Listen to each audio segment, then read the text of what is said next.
I'm going to symbolically gavel our meeting to order and open the regular meeting of Sonoma's Planning Commission. It sounds very loud.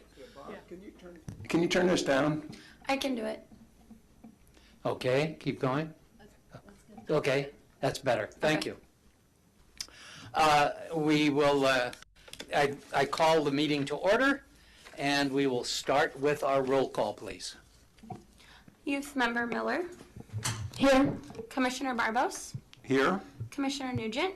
Here. Commissioner O'Gorman Jenkins will be a little late. Commissioner O'Neill. Here. Commissioner WIRICK. Here. Here. Chair Barnett. Here. Thank you. And I want to make a note that Commissioner Willers is absent. Thank you. Okay, and at this point, are there any changes proposed for the agenda? If not, I would request a motion of approval. Motion to approve? Second. Natalie? Commissioner Barbos. Yes. Commissioner Nugent. Aye. Commissioner O'Neill. Yes. Commissioner WIRICK. Yes. Vice Chair DAMBACH. Yes. Chair Barnett. Yes. Youth Member Miller. Yes. The motion passes 6-0-0-2. Thank you. Welcome, Mary. Nice to see you. You having a good summer? Yeah, been pretty busy traveling around, so. Okay, great. All right, next is the Pledge of Allegiance. Sir, with the beard and the blue shirt, would you like to lead us in the pledge tonight? Just stand up and give it your all.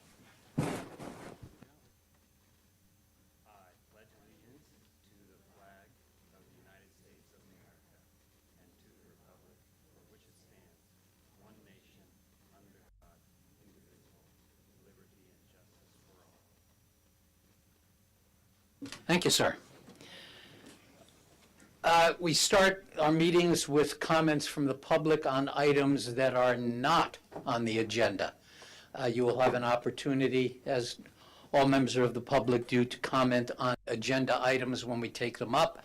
But now is an opportunity to come forward and make some comments to the commission on any items that are not on the agenda. Does anyone wish to address the commission tonight? Seeing none, we will then go on to the consent calendar.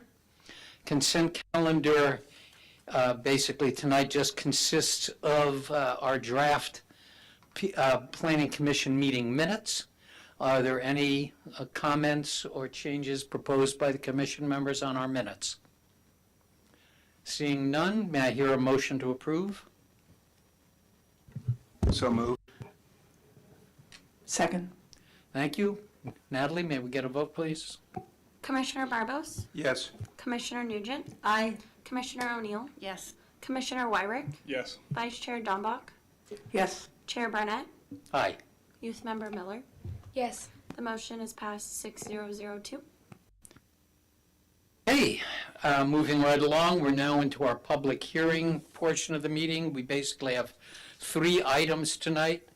The first item, 4.1, is consideration, discussion, and action, possible action to adopt a resolution approving a wine tasting permit of Dan Marioni at 521 Broadway Suite A. And I will now turn this over to Jennifer Gates, who will give us her staff report, if she can rest her microphone closer. All right, I'll just squish on down, just in case. So Jennifer Gates, Community Development Director. Thank you, Chair and Commissioner. So before you tonight is the wine tasting facility request for 521 Broadway Suite A. So that is located here. It's right in the Plaza Retail Overlay District on the western side, and that first block just past Chase. This is in our historic overlay. It's in the old IOF building in the Sonoma Plaza National Register District. It is an existing historic commercial building that's been divided into multiple tenant spaces. It is an 1,100 square foot space, and it most recently was the Bump Wine Cellars. So as you know, the wine tasting use permit has specific requirements. They have special use standards, as well as we have requirements in the Plaza Retail Overlay District that limits to no more than 25. Our standards are always included in our conditions of approval. The project would convert an existing legal non-conforming tasting room to a conforming tasting room. So bump wine cellars predated our actual wine tasting use permit process. So that's why they were legal non-conforming. So this site is one of the existing 25 wine tasting facilities and wine tasting rooms that we have in the Plaza Retail. So Bump Wine Cellars was one of those, and this will be taking that space. So the total number of tasting rooms would not increase. So we do, like we talked about, standard conditions of approval always, that they would comply with ABC and Health Department compliance. The hours for the private functions are always going to be limited to 8 a.m. to 10 p.m., public hours from 11 to 10. Invitation only functions are limited to 26 times per year. And without coming back to the Planning Commission, they cannot expand, enlarge the use without a wine tasting use permit amendment. And at this time, there is no outdoor seating being requested. So this is staff's recommendation is to adopt the resolution approving the wine tasting use permit to operate this wine tasting facility called Dos Bar, subject to the findings and conditions of approval that were included with the staff report, including the action to approve the categorical exemption. With that, staff concludes their presentation. The applicant is in the audience, and I'm available to answer any questions. Okay, thank you. Are there any questions for staff? None? Okay. Then we can open it up to the public. Would the applicant like to come up and make any remarks? Sure. There you are again. I'm here again, yeah. Hello. I'm Dan Marioni. Nice to meet you. Well, I think the only remark would be if we did request outdoor seating. Is your microphone on? Is it on? That's it. Get in close. Let me get into it. If we did request outdoor seating, because I know that it is common, at least for Palm, the cider bar, which is just a couple doors down. They do have some outdoor seating. They have some stanchion and chairs. Would we make that comment, or would I make that comment right now, or would we go through another approval process? I just kind of wanted to make sure. There will be another approval process. Okay. That's really it. Thank you. Okay, are you related to Hank Marioni? Hank is my uncle. Yeah. I see. And then my dad's Jim. So I grew up at the Marioni's restaurant when that was Yes. when that was a thing. So I that was remember it. That was my first job. You know, scraping gum off the the underside of tables. Good training. So I am back, I guess, as one of the. Well, you gotta prodigal love a small children. town, right? That's right. It calls us back. So I'm really happy to be back, and I know my family is too. So here we go. Thank you. Glad to have you. Thank you. Anyone else wish to make comments on this application? Okay, we'll bring it back to the commission. Any questions for the applicant or comments? Ms. O'Neill. My question is for Jennifer. Why don't we have the approval to make outdoor seating a part of this? I know that we did that with the Sausage Emporium back in the day, and I'm wondering why we couldn't just include that now. So we are working on, we already just established the new rules around the sidewalk dining, so we would need to see a site plan of where we're going to place it and make sure that we're maintaining what's now 4 feet of clearance and things like that. So the new process for sidewalk dining is actually a ministerial, and so we'll be looking at that. So that wouldn't need to come before the Planning Commission? No. Okay. What is our framework, our guidance around what we could allow, making sure that they do have the 4-foot clearance for ADA?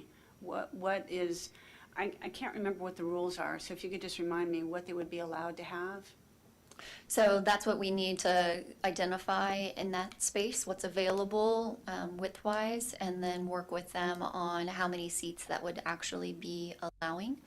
And then also with the stanchions, which is required by ABC. All right, thank you. Okay, any other questions, comments, concerns? No? All right, well, with no other comments, I would entertain a motion. I move that we grant the wine tasting use permit applied for by the applicant, subject to the conditions of approval in the staff report. I heard 2 seconds. Second. Okay, we'll give it to Ms. Nugent, thank you. All right, roll call vote, please, Natalie. Commissioner Barbos? Yes? Commissioner Nugent? Aye. Commissioner O'Neill? Yes. Commissioner WIRICK? Yes. Yes. Vice Chair DAMBACH? Yes. Chair BARNETT? Aye. Youth Member Miller? Yes. The motion passes 6-0-0-2. Thank you. Good luck, Mr. Marioni. Welcome back. Now that we've approved it, Jim was in my class in high school. And it's good to know you have these gum scraping skills. If something comes up, I'll give you a call. All right, that's great. Have a good evening. All right, the next item on the agenda is 4.2. It's a resolution regarding application for a conditional use permit to construct a fence within the street side setback on top of a retaining wall at 405 2nd Street East. And I will turn it over to Jennifer, turn it over to Elena for the staff report. Good evening. Yes, Elena Lipp. I'm a consulting associate planner with the city. All right, the project location is at the corner of East Spain Street and 2nd Street East. It's within the historic overlay and the Sonoma Plaza National Historic Landmark area. The parcel has a single-family residence built in 1958 and a detached garage and ADU in the southwest corner of the lot. A pool is under construction to the west of the residence. There is a retaining wall surrounding the property of varying height. On the side we're talking about today, it varies between 2 feet 5 inches to 2 feet 3 inches. Chain link fence overgrown with ivy used to be at the top of the retaining wall at the north property boundary at Spain Street, as shown in the photos here, but that fence has been removed and a new fence constructed in the 26-foot street side setback.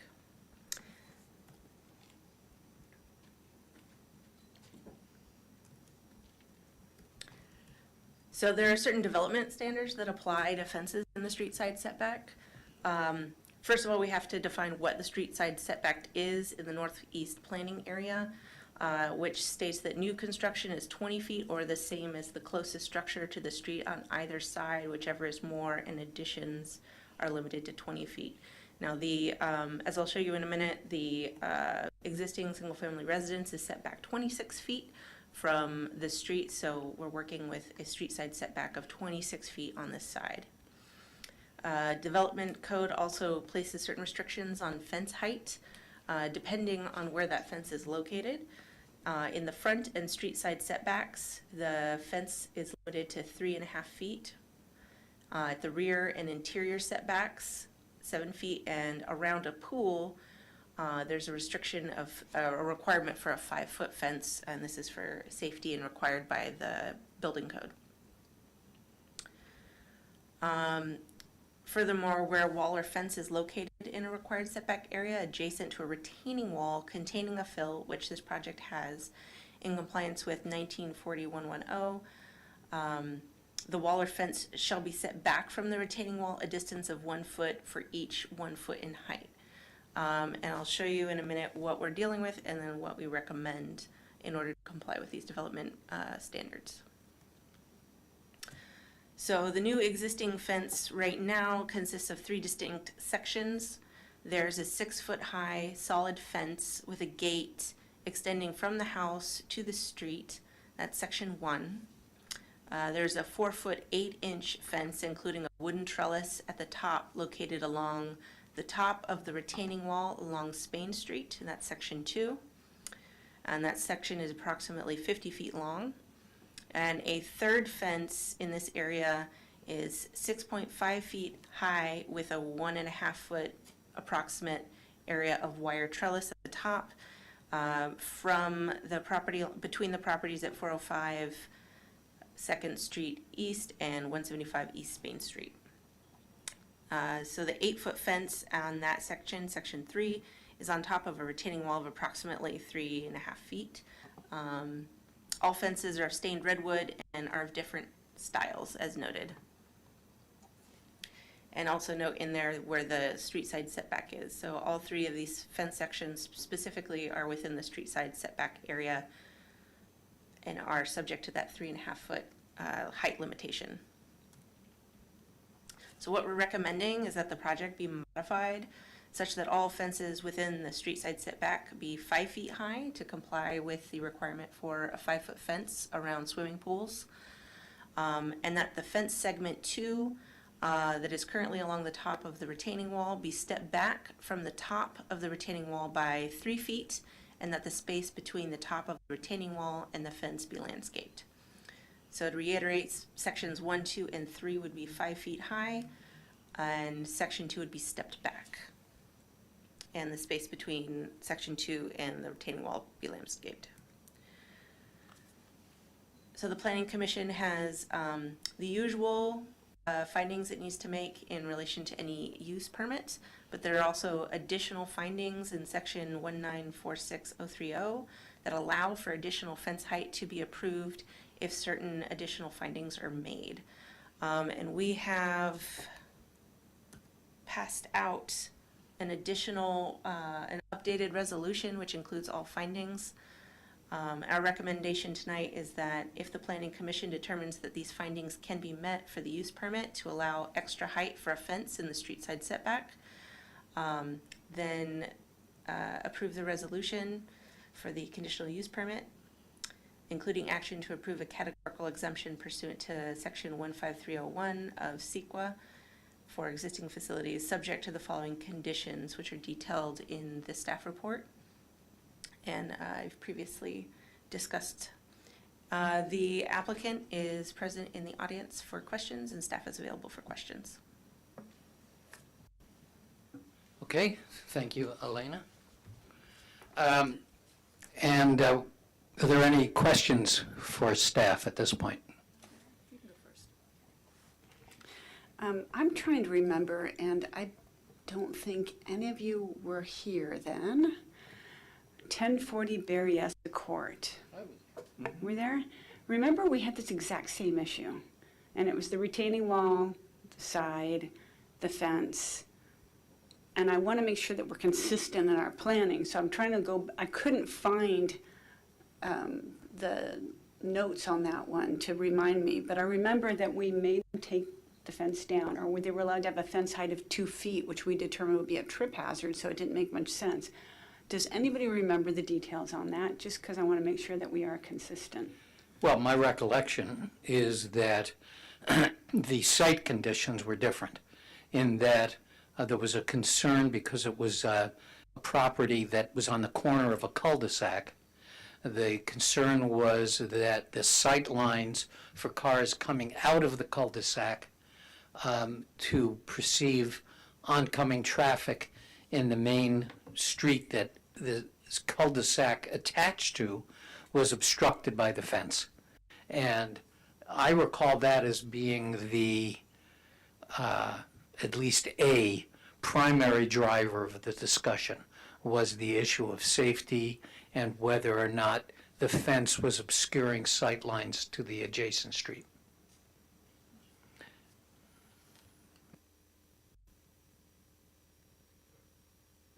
I have 2 questions for clarification. The first question, I'm not sure we know, is what was the rationale for setting back a fence from the retaining wall?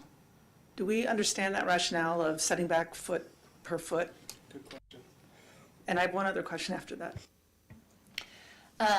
Rationale could be 2 things. One is when you're on top of that retaining wall, you've increased that height, by that height of that retaining wall, and it's against that public right-of-way. So that could be just an overall height aspect. So, right, if I had 3 feet retaining wall, let's say, and I said, okay, because I'm standing at this grade, if I do 2 feet, then I've hit my 5 foot from the outside. But it's not the same on the front, right? So if I walk up the front of the property and I said 2 feet, I'm jumping over a fence. So then setting it back was the requirement for 1 for 1.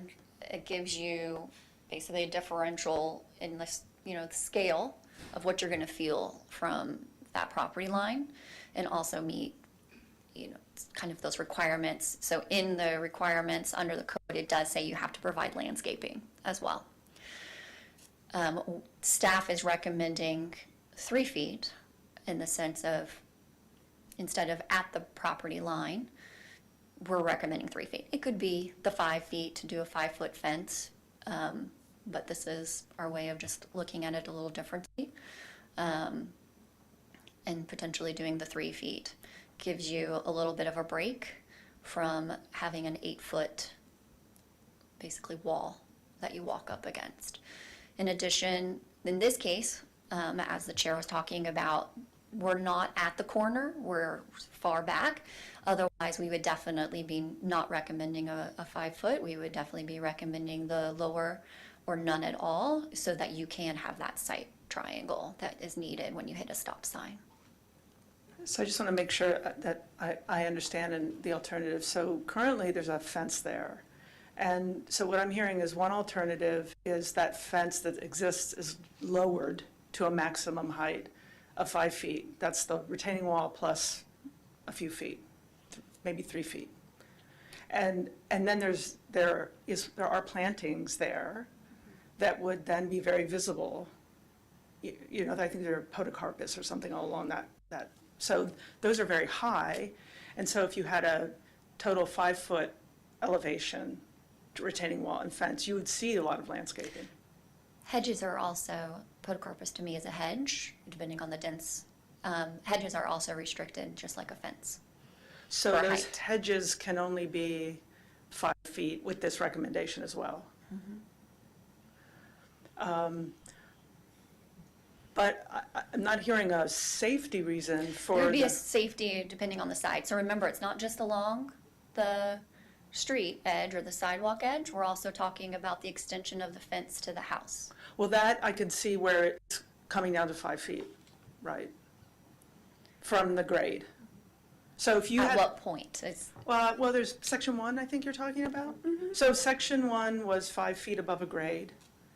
And then section 2 was a total of 5 feet above the grade, and the podocarpus were 5 feet. Then section 3 I know is higher, but I guess it's not under this, it's at least 5 feet, is I think what you were recommending that it also be. So I'm just wondering if that's a possibility of, if you did that, you'd be within the safety recommendations, you'd still have some plantings. They just wouldn't be on the street side. So is the street side, the moving of that fence on Spain Street back to plant shrubbery predominantly for aesthetic? I wasn't really clear on the exact rationale behind the rationale that you gave. So it's partially, the code itself says 1 for 1. So we're trying to find what's that middle. If the code directs us to do something, we do allow a conditional use to modify that, so that is at your own discretion. Staff's goal is always to find some kind of middle ground. We need to have a 5-foot fence in order to protect people in the sense of the pool going in the back. So what does that look like, and where would we have that 5-foot fence, right? So that's the main aspect of why we wanted the 5-foot fence recommendation. The other aspect is if you look at the picture that's provided, so look at that very first picture on the far left. So that's the rear fence, right? And that's on top of the wall at that corner. So where would you start that, a 3-foot or a 2-foot fence? Because I think it's 2.5 feet tall, the wall. Yeah, well, I guess what I'm looking at is if the retaining wall, these are all hypothetical questions, if the retaining wall is 2 feet, you said approximately, then it looks like it's 2 feet all the way around.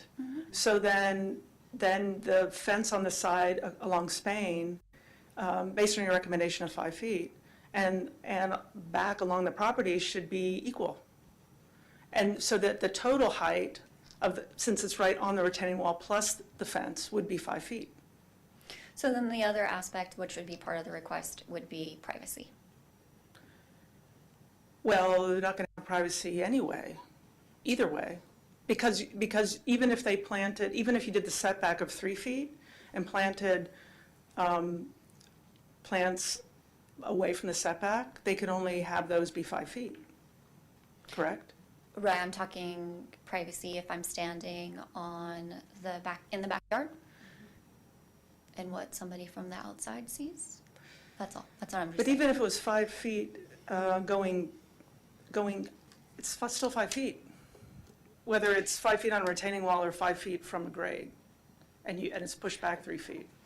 I guess. So 5 feet at 3 feet is going to be 5 feet tall. 5 feet at the wall, the fence is only 2 feet tall. Right. Or 2.5 feet tall. So I'm standing in the property in the backyard. It's only going to hit at my knees. But you have podocarpus that can be 5 feet tall, which could provide privacy. No, it doesn't meet the pool, but if it's on the wall, it'll have the 5 feet. It will just need to be on the front at 5 feet. On the front, section 1. Section 1 will need to be 5 feet. But section 3 doesn't have to be 5 feet? It depends on where it's placed. Okay. Because it's going to be about accessing for pool safety. No, I totally understand the 5 feet. I totally understand the pool safety. I'm just trying to understand, first of all, why it was 1 foot by 1 foot. Like, was that an arbitrary, or is there some structural reason for that? And that's all. That was one piece, because all of a sudden we're now at 3 feet. Right. And yeah. in most jurisdictions that I've worked, there's always a step back, is what we call them, Okay. because the idea of having an 8 foot is that you want to break it up, and so that you're not feeling that 8 foot when you're walking against it or something like that. So it's an aesthetic And kind so of it's feel. mostly an aesthetic. Okay. All right. Thank you. I've got a question for clarification purposes. In a property like this, where essentially the grade has been altered, in other words, to me, the natural grade for this property is at the sidewalk height. And by constructing a retaining wall that goes up the 2 feet that surrounds the property, essentially the grade has been raised by 2 feet from the natural grade of what the parcel actually would have been had no retaining wall been put in and no fill put in behind it. Now, the house has been there a long time. This is probably a condition that well precedes any of this work that's been done recently on it. My question is, however, that if the intention of a 5-foot fence for pool safety purposes is such that one would need to scale a 5-foot fence as a child in order to be protected from getting into the pool, it doesn't make sense to me to just end up with a 5-foot aggregate height in combination with the wall and the fence, particularly if the fence gets set back from the retaining wall. It would be easy for someone to step up onto the retaining wall, and if then the remaining fence is considered 5 feet only at that point, it would just be 3 feet tall. So are we talking about a 5-foot fence above the retaining wall height in all conditions? We are talking, so height of the fence is measured from the grade immediately adjacent to the fence. So when we're talking about a 5-foot fence, we're talking about from the grade. Okay, so Ignore the retaining wall, we're talking about from the grade itself would be 5 feet, a 5-foot fence. So right now, that 4'8" fence that you see in the middle, basically envision that fence set back 5 feet. No, I understand that, but the wooden portion that we see in section 2, what is the total height of the wooden fence section? just the wooden fence is 4'8" or 4 5. foot 8 inches, and then there's a 2 foot 5 inch retaining wall below that. So in total, it's over 7 feet high. Okay, so that if it were set back from the wall, it would be essentially the same height it is now, except it would be set back from the wall. And that would be providing the consistent 5-foot fence for pool protection. Correct. Thank you. Do we have any notation? Any notation as to what the height of that chain link fence was? 4 feet. That might be a question for the Is applicant, but I now don't have appropriate the time, or- measurements on that. Okay. It's in the narrative. It says the the narrative. chain link fence was 4 feet. Okay. We will give the applicant an opportunity to come forward. Are there any other questions at this point? Not comments, questions? No? Okay. Wait. Oh, I just want to make sure I understand that what, if the retaining wall, if the wood fence is not on the retaining wall and is set back, it actually gets to be 5 feet tall, the wood part. yes. Yes. And we're not worried about the fact that the retaining wall is 2 feet. It's this, so that the net effect of this would be like a 7-foot fence because it's set in, but it's 5 feet higher than the grade. In fact, it'll even be higher because the land slopes up. So I'm not opposed to that, but I'm just saying that we're kind of, what do I say? Well, if we didn't do that, people would just hop up on there and hop over the fence as Chair Barnett mentioned, which is totally not what any of us want. Okay, yeah, time for discussion later, but I just wanted to clarify that if you get off the retaining wall, it's 5 feet of fence around the pool, but what about the back fence? I mean, all over Sonoma, we have fences way bigger than 5 feet. So again, the back fence in the rear, yes, you can be up to 7 feet. However, not in the street side yard setback portion. So that's where you see section 3. So between the green dash line and the yellow line here, that's where we're recommending a 5 foot. So that's the neighbor's side yard. You're That's their recommending front yard, 5 feet for 3 yes. on The- top of the retaining wall? On top of the retaining wall. They don't have to move it in there. But you can request that, but So, right now yeah. we're, Okay, I'm just trying to get clear on what's being Okay, discussed. anyone else? Yes. Ms. So Nugent. clarification, in reading the narrative and all the supporting data, I'm unclear where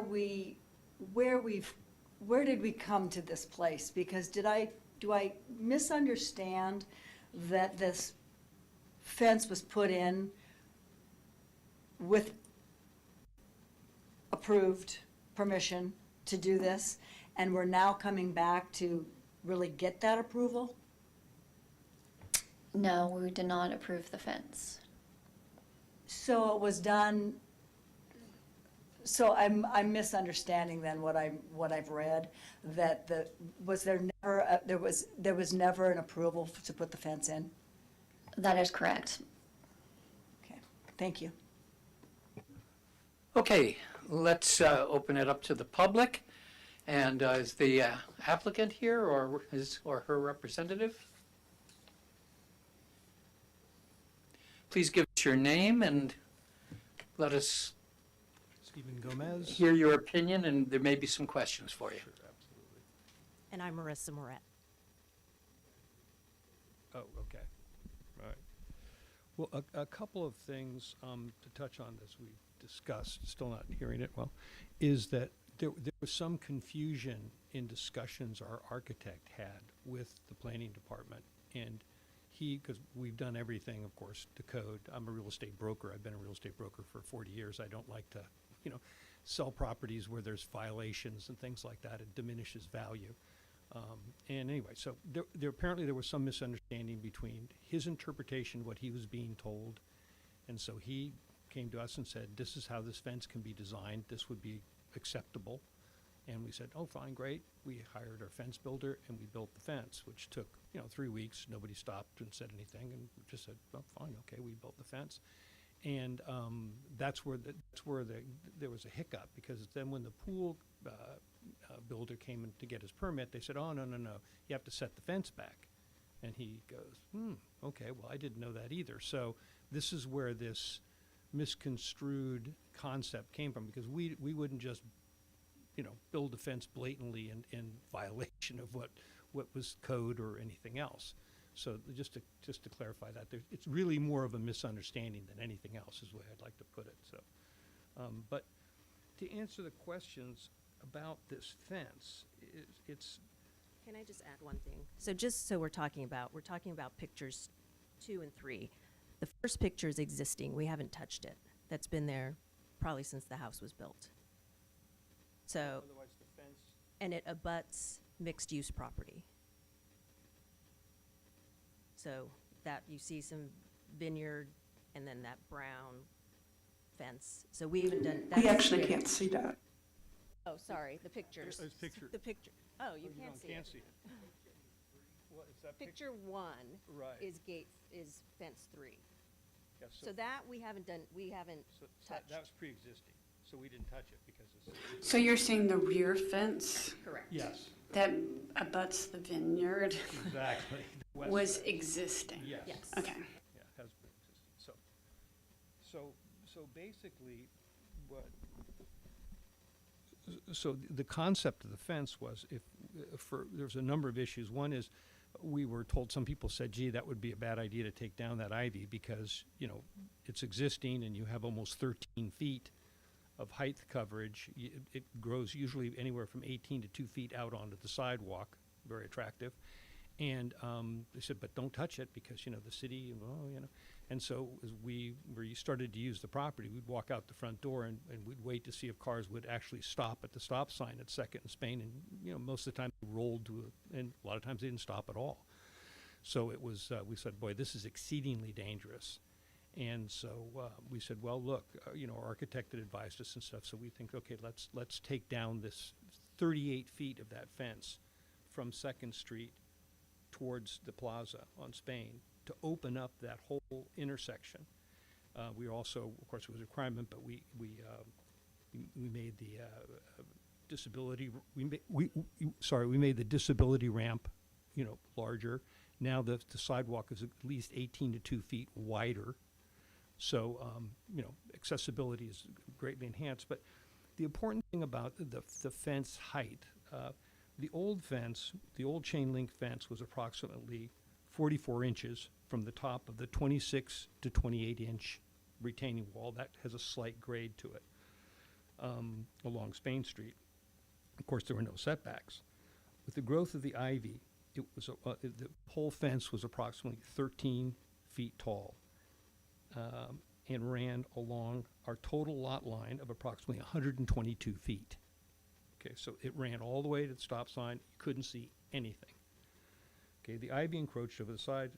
So the new fence is 44 inches tall, exactly the same height, on top of the 26 to 28 inch retaining wall with no setbacks. There is a 12-inch open lattice on top, and it's approximately 80 feet long, opposed to the old fence, which was 122 feet long. Okay, for the 28 feet from the intersection, there's no fence at all. This affords excellent visibility in this busy and previously dangerous intersection, a vast improvement to the safety of the neighborhood. But what's interesting about that ivy and why, and why we decided it was very important to tear it out was because when we started to pull out sections of it, we found it was full of vermin, rats, mice. There were beer bottles, cans, broken wine bottles, syringes, and other sundry artifacts. Okay, the ivy hedge was basically a garbage can. So as people would leave the plaza and going back to their cars, they would just simply throw everything into the hedge. If we set back that fence, you will create is another garbage can that will run that 80 feet along Spain Street. People will toss things into it, but what's even worse is they'll climb up on that wall because people are intoxicated. Our neighbors have found people on weekends in the mornings asleep on the sidewalk and climb over the fence. It won't be a very tall fence, and they will have access to our backyard and the swimming pool. If they fall off the fence and smack their head on the sidewalk, they're going to sue the city. So what we're saying is that this fence, how we took out 38 feet of it to create a safe zone, how we basically replaced the fence in kind, it's a safety factor that's critically important to that section of the city. That is not a normal residential street. That 50% or more of that street is mixed use, and other things could be developed there, but it's commercial. And so the amount of foot traffic, the amount of activity is abnormal to the normal residential streets. That's what we certainly feel. You know, we understand the setback situation now. I don't know what the misunderstanding with architects, that's neither here nor there. But at the end of the day, I think all our neighbors, we have a petition here signed with over 50 names. We have letters from our neighbors. People overwhelmingly are just happy to see that whole environment changed. I'm out weeding the sidewalk and they come by and, oh my gosh, this is great. And you did such a great job restoring this, what was an ugly mid-century eyesore of a house. And, you know, we're proud of it, and we love the neighborhood, but we also want our yard to be safe, and we want, the environment safe for our neighbors. And that's why we could have just left the fence and just left it all the way to 2nd Street, but we didn't want to do that. We immediately recognized that that was a safety hazard, and we think a fence or a retaining wall you can climb up on and then climb over, and that neighborhood on that street, particularly with the mixed use, is a big hazard, and that's why we applied for the variance. Okay. Any further questions for the applicant while we have their attention? And do you have any further comments you'd like to make? Okay, well, thank you very much. All right, commissioners. Any other members of the public wish to come up and make a comment on this application? How do you do? My name is Stephen Sullivan. I'm a neighbor from across the street from the Gomez project. And I walk my dog Spike around the corner along that fence almost every day. And if you can look at the pictures that were given before with the ivy, Mr. Gomez was absolutely correct that it was an infestation of vermin, etc. I think it's a clean alternative to what existed before, and I'm in favor of it, obviously. Thank you, sir. Anyone else? Okay, we'll bring it back to the commission. Who would like to start? I have one more question for staff, if that's okay. Go ahead. I should probably know by now, but refresh my recollection as to the fence height requirements generally in our city, retaining wall aside. So on the screen, you'll see the development standards. So these are the fence height requirements in our code. So 3.5 feet in the front and the street side, 7 feet in the rear and interior sides, and then the pool requirement is 5 feet. When we apply the height to setbacks, what we say, like let's say the street side, it's the whole street side, that whole section that we would apply the 3.5 feet to. For interior setback, it would be, okay, you look at your front, and then at that mark, at the end of that first, let's say 20 feet in a front setback, everything back can now be 7 feet. So that's the application of a fence. Right. I didn't realize it was right here on the slide in front of me. Sorry to make you read that to me. We just pushed it to the right slide for you. Thank you. Who'd like to comment or give an opinion? Another question. So I understand it's clear in the photographs of the East Spain side, the rear, and the front. What are the plans for, if you could clarify for me, what are the plans for the fence between the neighbor at you know, if you're facing this property, so it's going to be to the left, what does that fence look like between that neighbor and your property on the corner? Am I clear about which? Yeah, so the one that's, the fence line is going to start on Second Street East, and it's going to go down, it's going to go west, between the neighbor here on the left and your property here on the right. On the What- other side of the driveway? On the other side of the driveway, what does that fence look like? Has that been? No. So, I'm sorry, I'm not describing it. It's the So Second if you're- Street side. If you're on Second Street East and you're facing your front door, the property to the left, what does that fence line look like? Whatever's allowed by the code. And that's not been installed yet? No, we haven't, it's by code.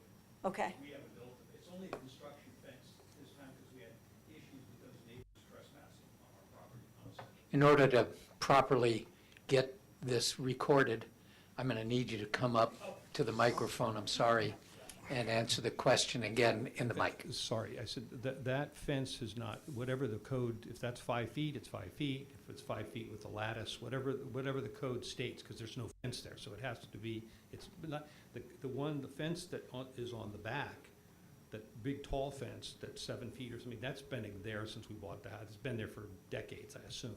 So that's a pre-existing fence. There's no fence along that, be the southern part of the lot. There is some stone part of the fence that goes to a certain and then scales down that's been pre-existing. But whatever from that point on, whatever that is, it's code. Whether it's 5 feet with lattice, whatever it is, it can't be any different because there's nothing there. Is there a construction fence there currently? There is now, presently, yes, because we had issues with trespassing. Thank you. Okay. Donna? I'll start. First of all, I appreciate the work that the staff has done to put this together and the thoughtfulness that went into it, and appreciate the comments from the applicant. You know, first of all, for a pool, it is at least 5 feet. That is the recommendation. That's the minimum.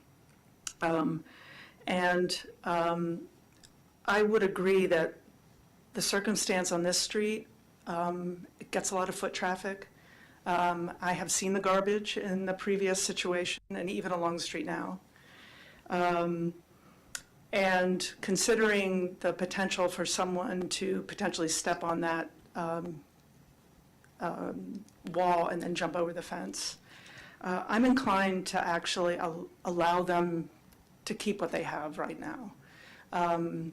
Firstly, I think it does enhance the safety of their property in the pool, keeping that 4-foot fence on top of the retaining wall. They have landscaping there that's, that may have to be trimmed back. And I am concerned that if we push it back and put the landscaping, there will be garbage that would be placed there, as they say.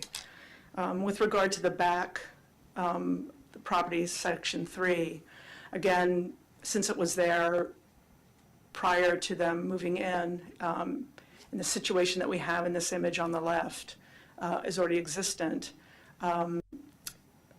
Aesthetically, I don't think it's a detrimental look. So I'm inclined to suggest that we allow them to maintain 2 and 3. Now perhaps they can lower 1 to 5 foot above grade.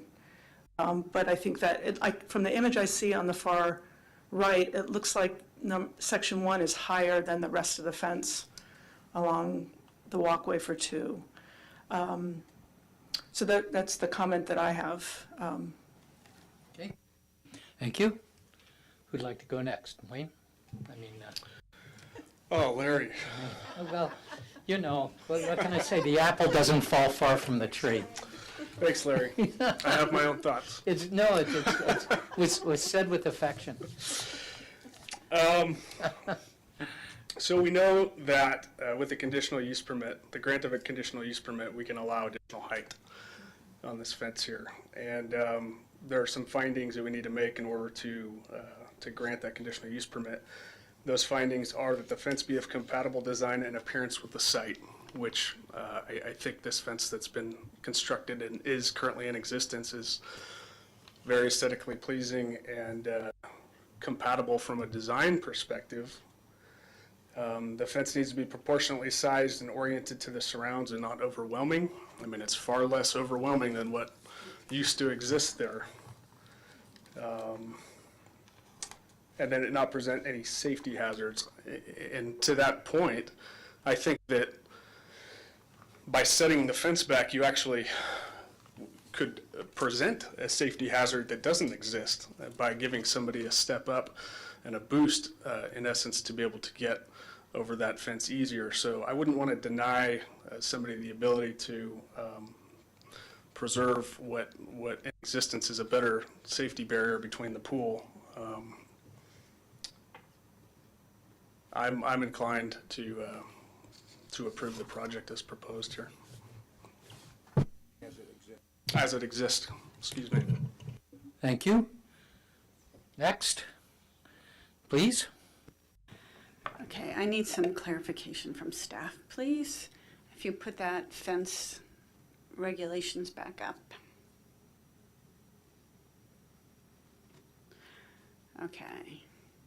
Fence height, front and street side setbacks, but the fence height, the maximum height on the front and the side is supposed to be 3.5 feet. So this is a side. This certainly isn't 3.5 feet, and the retaining wall is 2 feet or 2.5 feet. And now we're saying that they can have a 5-foot fence on top of the 2.5 foot. We're talking about a 7.5 foot Great Wall of Spain Street.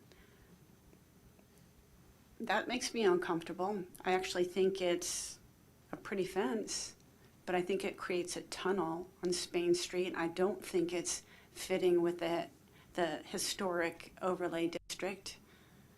And I'm uncomfortable with us going that high. I can see us taking it down. I agree that the setback is not an advantage because people will climb up it, but I'm not comfortable with it remaining at the height it's at now. It's probably, what's the height of it now? 7 feet? Over 7 feet from the grade of the sidewalk.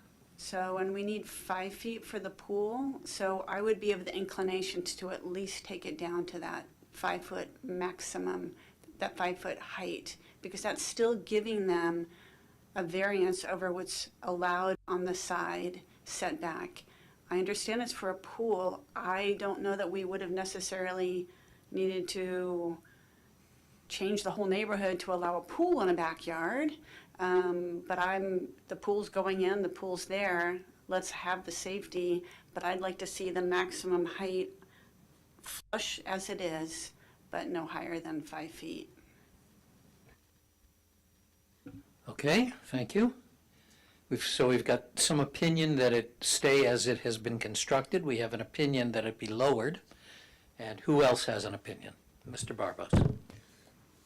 Well, let me start by saying, if one drives around the city and looks at side yard setbacks, this rule is violated regularly, at least as much as it is adhered to. So I don't regard this as being particularly sacred or important, to be honest. That's my opinion. I mean, the 3.5 feet thing.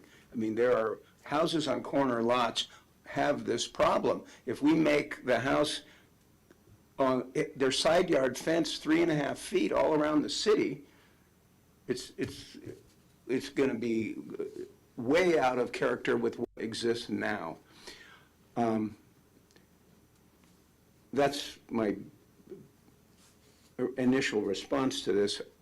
I do think I'm of two minds on the Spain Street fence.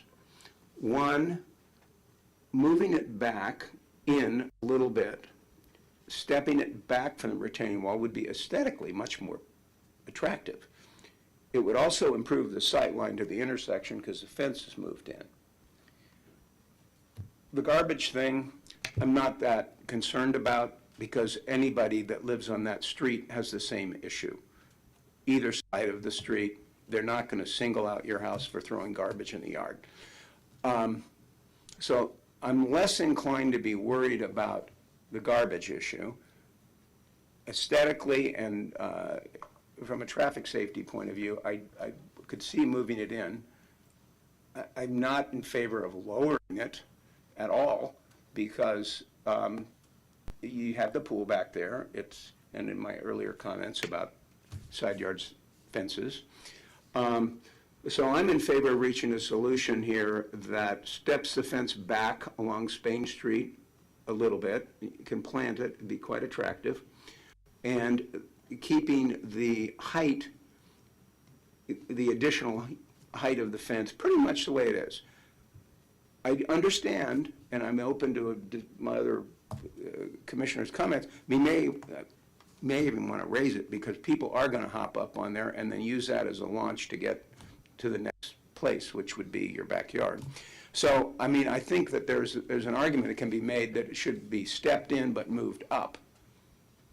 And so it actually meets the rear fence, your backyard fence between your house and the house that's on Spain Street, your neighbor to the west. So if you move that side yard fence in, and they two tied together so their top plate is the same, but that fence is stepped in, you've sort of mitigated the whole issue of people hopping up there, and it's just as if there was no grade issue, and the hopping up there becomes irrelevant. But so I'm kind of in favor, I'm leaning toward that approach, and actually giving you a little more than you've got on that side, but stepping it back from the sidewalk a little bit so it's not so tunnel-like. And I think that actually is more in keeping with the neighborhood. Okay, I know that you want to talk, but the chair here will let you come back up. So those are my thoughts. I don't have a concrete proposal from my fellow commissioners, but I feel like I don't want to come in here with a heavy hand of the city of Sonoma and remake this thing. It's beautiful what you've done to this property, and thank you. You know, I'm used to looking at the old Viviani house. I grew up around here, so that thing's an eyesore, and what you've done is marvelous. We just need to fine-tune this fencing. Okay, who's left? Go ahead. Oh, I'm sorry. Yeah, go ahead. I'll go next. So I walk by this property every day, 7 days a week, coming and going, and I've really enjoyed seeing how this has come along. If I were to wear my broker hat, I was personally very interested in when this house was on the market, and I'd love to get inside to see what you've done with it. But I personally am I think that the exterior, it's very smart, it's very handsome, and that you have opened up that corner from a safety standpoint, I think is huge. As a walker, as kids on bicycles, what have you, I think it's been greatly improved. Ivy is not your friend. Do not plant ivy ever. That is not, it's such a nuisance, and this got out of control, obviously, just because of the age of the property, et cetera, et cetera. I'm inclined, I think the work that's been done is I think it's enhanced the area, and I'm inclined to agree with, to approve what's existing. Okay, thank you. Ms. O'Gorman? Thank you, sir. So I'll just say up front, I am also inclined to approve what's existing. I'm a little bit confused about how we got here. I know that's really neither here nor there. One thing, as I was coming in tonight, I was particularly interested in knowing what the neighborhood feedback was. And it sounds, generally speaking, like you have the support of the surrounding community. I'm not typically inclined to support variances that are well outside what is currently in code, but it has already been constructed. It is aesthetically appealing. I do walk that area quite often. I have admired the improvements, and so for me, I was really looking for neighborhood and community feedback, and it sounds like it is generally positive. And again, I do not see safety concerns. I do believe there were substantial safety concerns with the ivy. I remember that very vividly. So I am inclined to support the existing structure as is and not recommend any changes at this particular juncture. So thank you, and I appreciate all the work that you've done. Okay, thank you. Do I gather that you would like to make a further comment, sir? Just one quick comment. And I want to thank you all for your time for this, but putting back the 38 feet is what we really want to achieve as far as the sight line. So pushing back the fence and making it taller, I think would make that really feel more tunnel-like. And I'm always worried about the danger of people getting on that fence, on the retaining wall. We've had folks in our front yard, which is now completely open, with their kids playing on our steps, dogs running in the front. I mean, people sitting on the side. And it's like, okay, that's Sonoma. It's kind of like what, we don't have a gate yet on it, but that's no big deal. But the big deal is somebody falling off of that grade lower down and, getting on that wall. That is our main concern. The garbage is, it's an issue, and there was some pretty nasty stuff in there, but it's safety, safety, safety, and I think that having that fence up on that retaining wall, not any taller than it is. It's only 44 inches plus the lattice. I think we're in good shape in that respect, but I thank you all for your time and comments. Thank you. Well, I'm hearing quite a variety of opinion up here, although I'm getting at least indications from three that their inclination is to leave it alone as it is. I lived for 13 years on the other side of the plaza, not on a corner, but just a half a block from the plaza and the bars down on the corner, and it is different to live in very close proximity to the plaza. People walking home at 2 in the morning, as if it's 2 in the afternoon, laughing and having conversations. It's all part of living close to downtown. You also are in a spot which is going to receive a lot more focus. There's a proposal for the Castagnaso farm for a major remodel of that house that is at least under consideration with the city. So there could be a lot of activity there. This is a highly visible and active block in Sonoma because of the curiosity of the horse, about the horse farm, and the historic house on the corner, and just its proximity to the commercial uses of the plaza. So it is a kind of unique situation, and that differentiates it, I might say, from the last time we were dealing with a fence height issue on a cul-de-sac in a purely residential zone with no association to commercial uses at all. I would say at this point I'm leaning to the leave it alone side, in that I think from an aesthetic standpoint, I could make the argument that maybe it could be improved by being set back from the retaining wall. But I actually think in this particular case, as I mentioned earlier, setting it back will create a opportunity for nuisance of people getting up on the wall for whatever reason they want to. And I think that because of the proximity to the plaza and the number of pedestrians and frankly the parking situation in the plaza isn't going to improve in the years ahead. So you're going to get more and more people parking on 2nd Street and on Spain Street. The traffic pattern, the pedestrian patterns in Sonoma are going to undergo a significant change if, for example, the Casa Grande lot gets turned into a pay parking lot by the state of California, which is being discussed.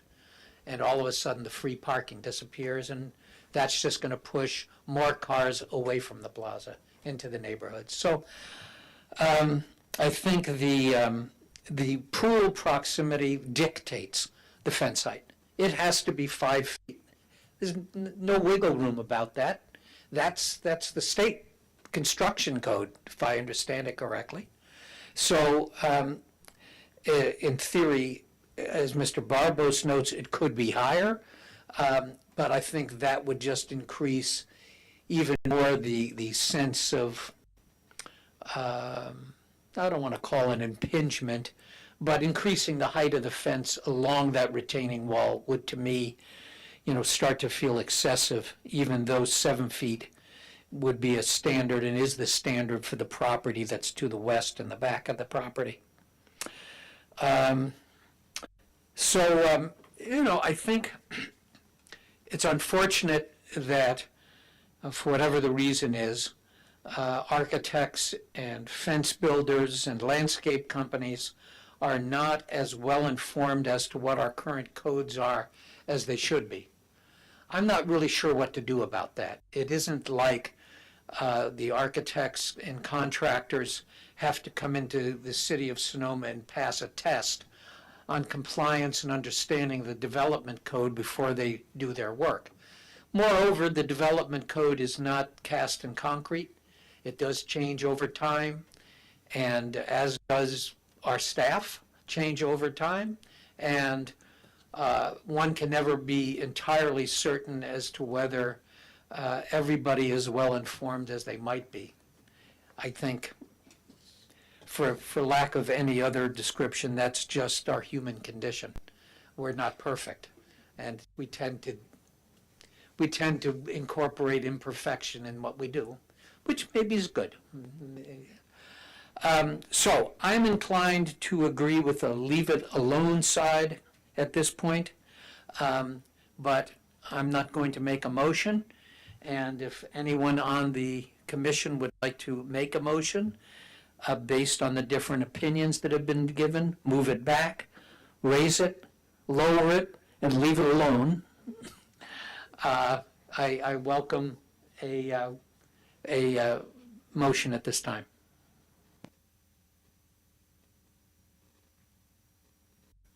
Okay, I'll do it. I would like to make a motion to adopt a resolution approving the application for a conditional use permit at 405 2nd Street East. Second? Well done, we need to clarify what the motion contains. Thank you. So with that motion, what are you're making staff's recommendation? Are you making the recommendation that it remain as constructed, as seen on the property today? Are you setting a standard height? What is your proposal? To remain as it exists on the property today, which I thought was reflected by captured by approving a conditional use permit for that.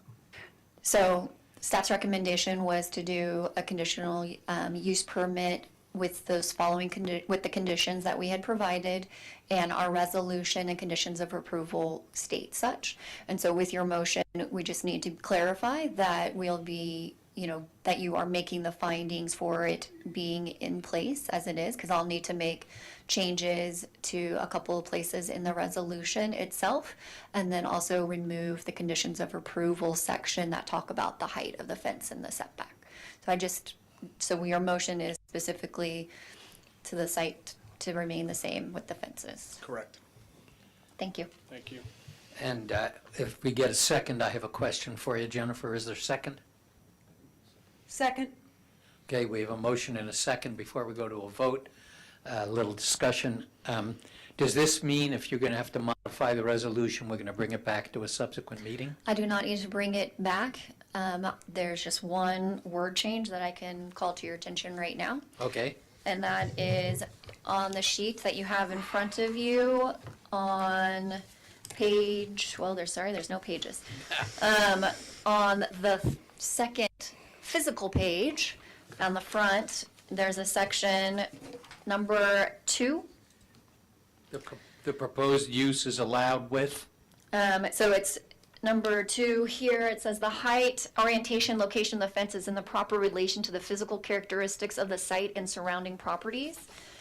Right now, the finding states that the height, orientation, location of the fence is in the proper relation to the physical characteristics of the site, including the retaining wall from which it will be set back, so that will be struck. Yes. And then the rest of it is fine. And then also on number 3, again, which is set back, will be struck.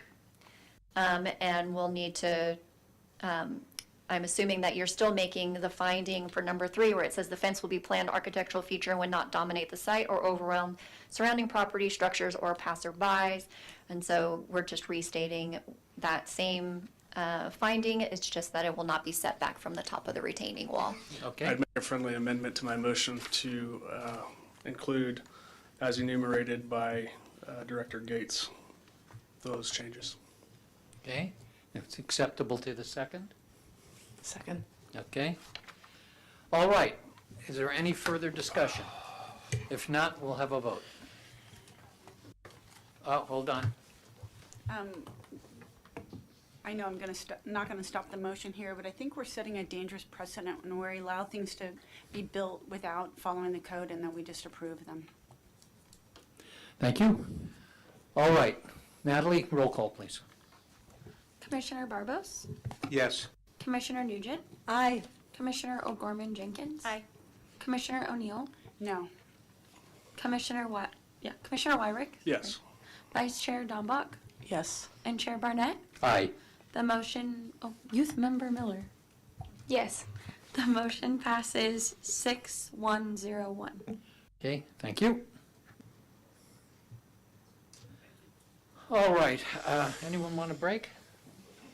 Or are we okay? We'll do one more and then we'll take a break. Oh, quite a crowd was here for that. And you were all so quiet. No, I was hoping for a song.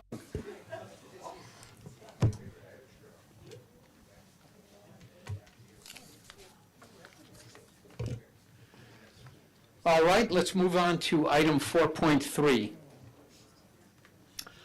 This is a resolution also for an exception and variance on behalf of the Haas family to construct within the side setback and locate a garage at the front elevation of a new single-family residence at 390 Harrington Drive.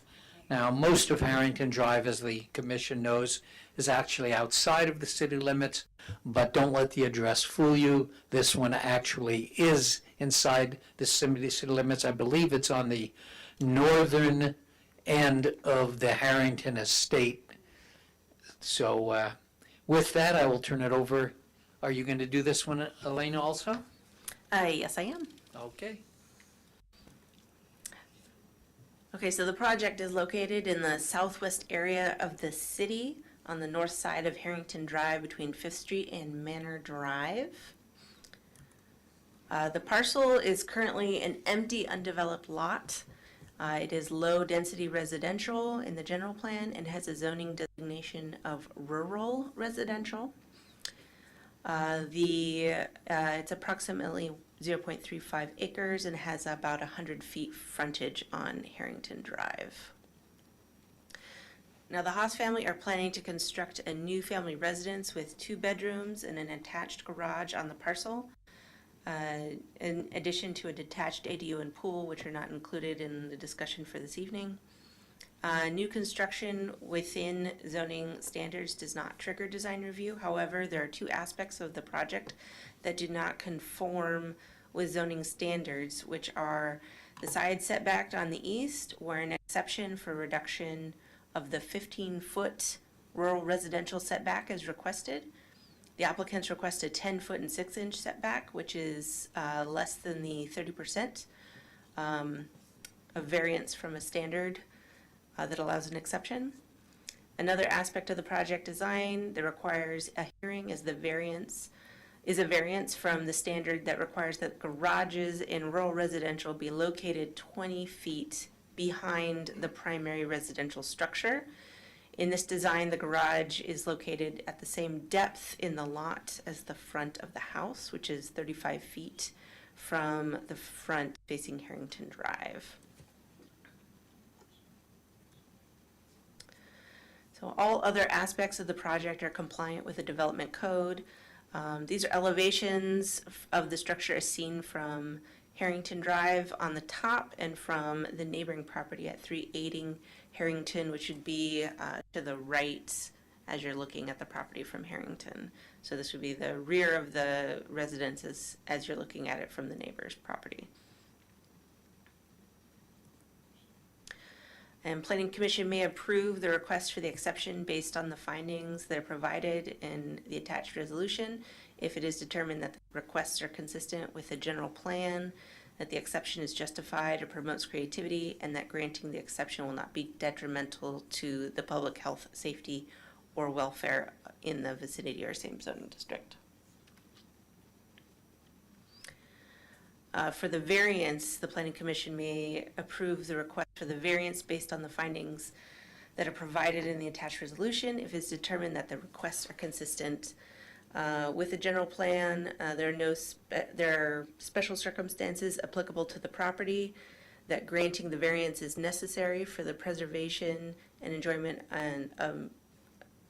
of the property possessed by other property owners in the same vicinity, and that the adjustment authorized by the variance will not constitute a grant of special privileges, and that granting the variance will not be detrimental to public health, safety, or welfare.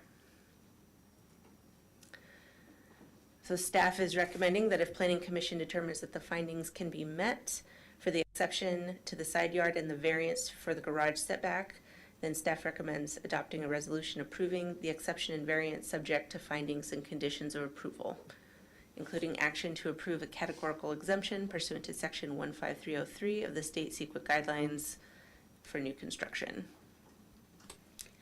Staff is available for question, and the designer from Salt Shed Architecture is here to answer, as well as, I believe, members of the Haas family. Okay, I do have a couple questions for you. I didn't see on anything what the dimensions of the property are in terms of its width. You said it was a third of an acre, but how wide and how deep is it? It's 107 feet along Harrington. I do not have a measurement in front of me as to the depth of the property. It is 107 feet wide. Okay, and approximately. I understand, thank you. And the garage that we're talking about is in a separate building? It is attached. In It's the rural. Oh, it is attached. Mhm. I see. So,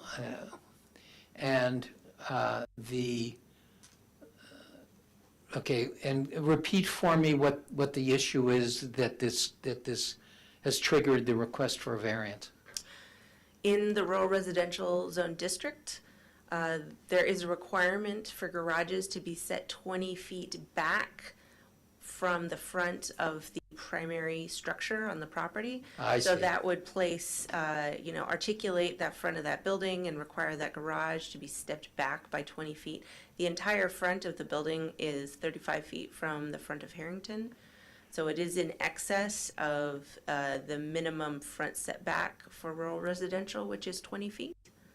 But in order to have it be set back 20 feet from the residence, it would require a redesign of the entire project. Correct. Okay. All right, thank you. Other questions of staff? Mr. Barbos. Some time ago, were the side yard setbacks not the same as they are now on this? In other words, instead of being 15 and 15, did it used to be an aggregate of 15, 10 and 5? And if so, when did that change? So, interesting story. There was a handout at the front counter that was a printout of a code that never was adopted. We could not find any adopted ordinance that actually had the 15 and the 15. In 2004, it was contemplated, and that is the code that was unfortunately at the front counter for a number of years. So there are properties that are developed with the 15 and 15. And some with the 15 aggregate? Right. Yeah.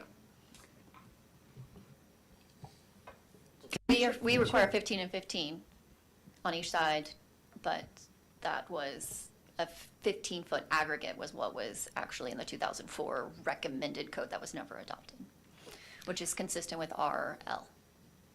And that was consistent with the handout that was passed out? Correct. Okay, other questions? Ms. Nugent? Just, not a question, but clarification. Is it necessary for me to disclose my ex parte communication on this project? If you have had them, that would be appropriate. Yes, communication with the principal of Salt Shed Design. Okay, I need to do that as well. Matthew Tipple. okay. He called me, I spoke to him about 3 minutes. Anyone else? Okay. Other comments or questions? I have a question for staff. Question. I'm sorry. The variance on rural residential is different than the variance on low density. I mean, the setbacks, the side setbacks. Are those different on rural residential than it is on low density? I believe so. It varies by planning area, what the setback is for low density residential versus rural residential. Do we have a copy of this flyer that was out in front of the city hall that we can actually see what it said? It's in your staff report. It's part of the narrative that was provided by the applicant.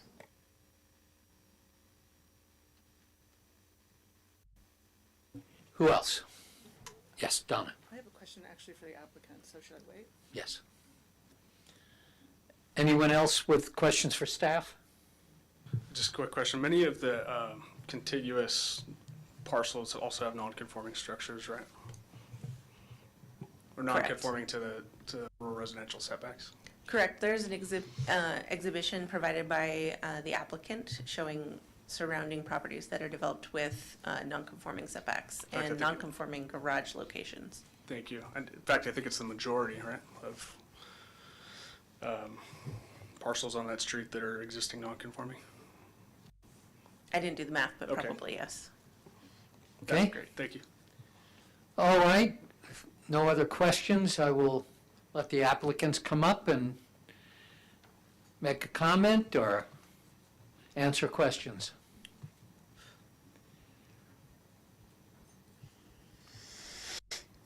Hi, thank you everyone for your time. My name is Amber Parvis. I serve on the board of directors for Salt Shed Design Build, who Matthew Tipple is our CEO and owner and operator. He could not be here with us today.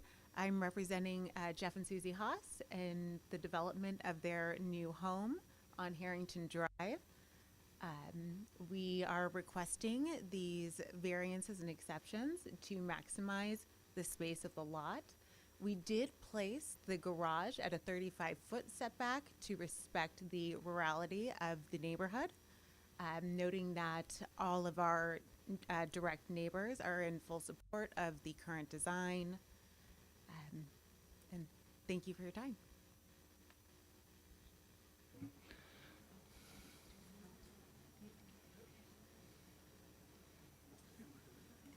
I'm Jeff Haas. This is my wife, Susie. Welcome. Welcome. Okay, anybody have questions? Okay, Donna? Yeah. Something's very loud. I have a question regarding the how you came to a 10-foot, 6-inch setback. As I look at the plans, it looks like on the other side, there's more than a 15-foot setback next to the pool. And it looks like the 10 by 6 is demarcated perhaps by the garage. So I'm just curious if there was an inability to shift this by 4 feet, 4 inches. We had originally captured the design at 5 feet, which is what we were under the impression the setback was. I see. Okay. We really wanted to maximize the yard space for the Haas's and their grandchildren and family. So in our redevelopment, looking at the other projects along the road, most of them are around between 5 and 10. So when we contacted planning, this was the recommendation, and that's where we landed. Okay. Okay, thank you very much. We'll let you know if we have more questions. Okay, commissioners. And sir, did you want to come up and address the commission as well? Please come to the mic, or we don't, it doesn't end up in the record if we can't record it.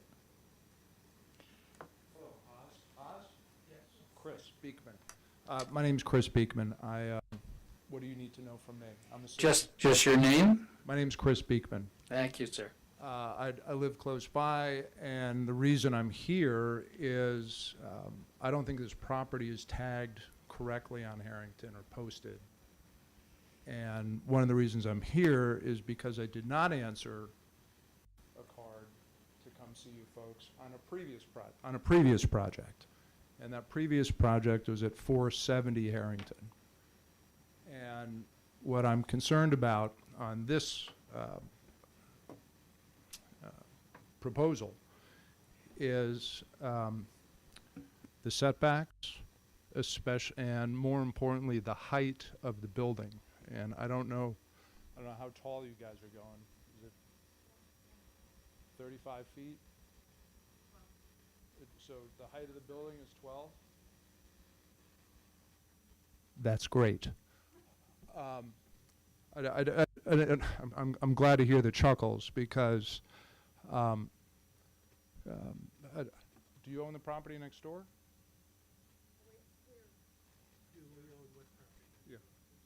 I'm sorry, I was wondering if you own the property next door. It doesn't matter. I was just welcome to Sonoma. My biggest concern to the Planning Commission is that I did not show up here for the 470 Harrington on the same side of the street. Whoever approved that put the setbacks at 5 feet or less. They maximized the use of the property for building construction. They're too high, and they are very close to the street. It's offensive, and as somebody who moved to Sonoma, I'm sorry I can't see anybody because I'm too close. Were you suggesting something like this? Thank you.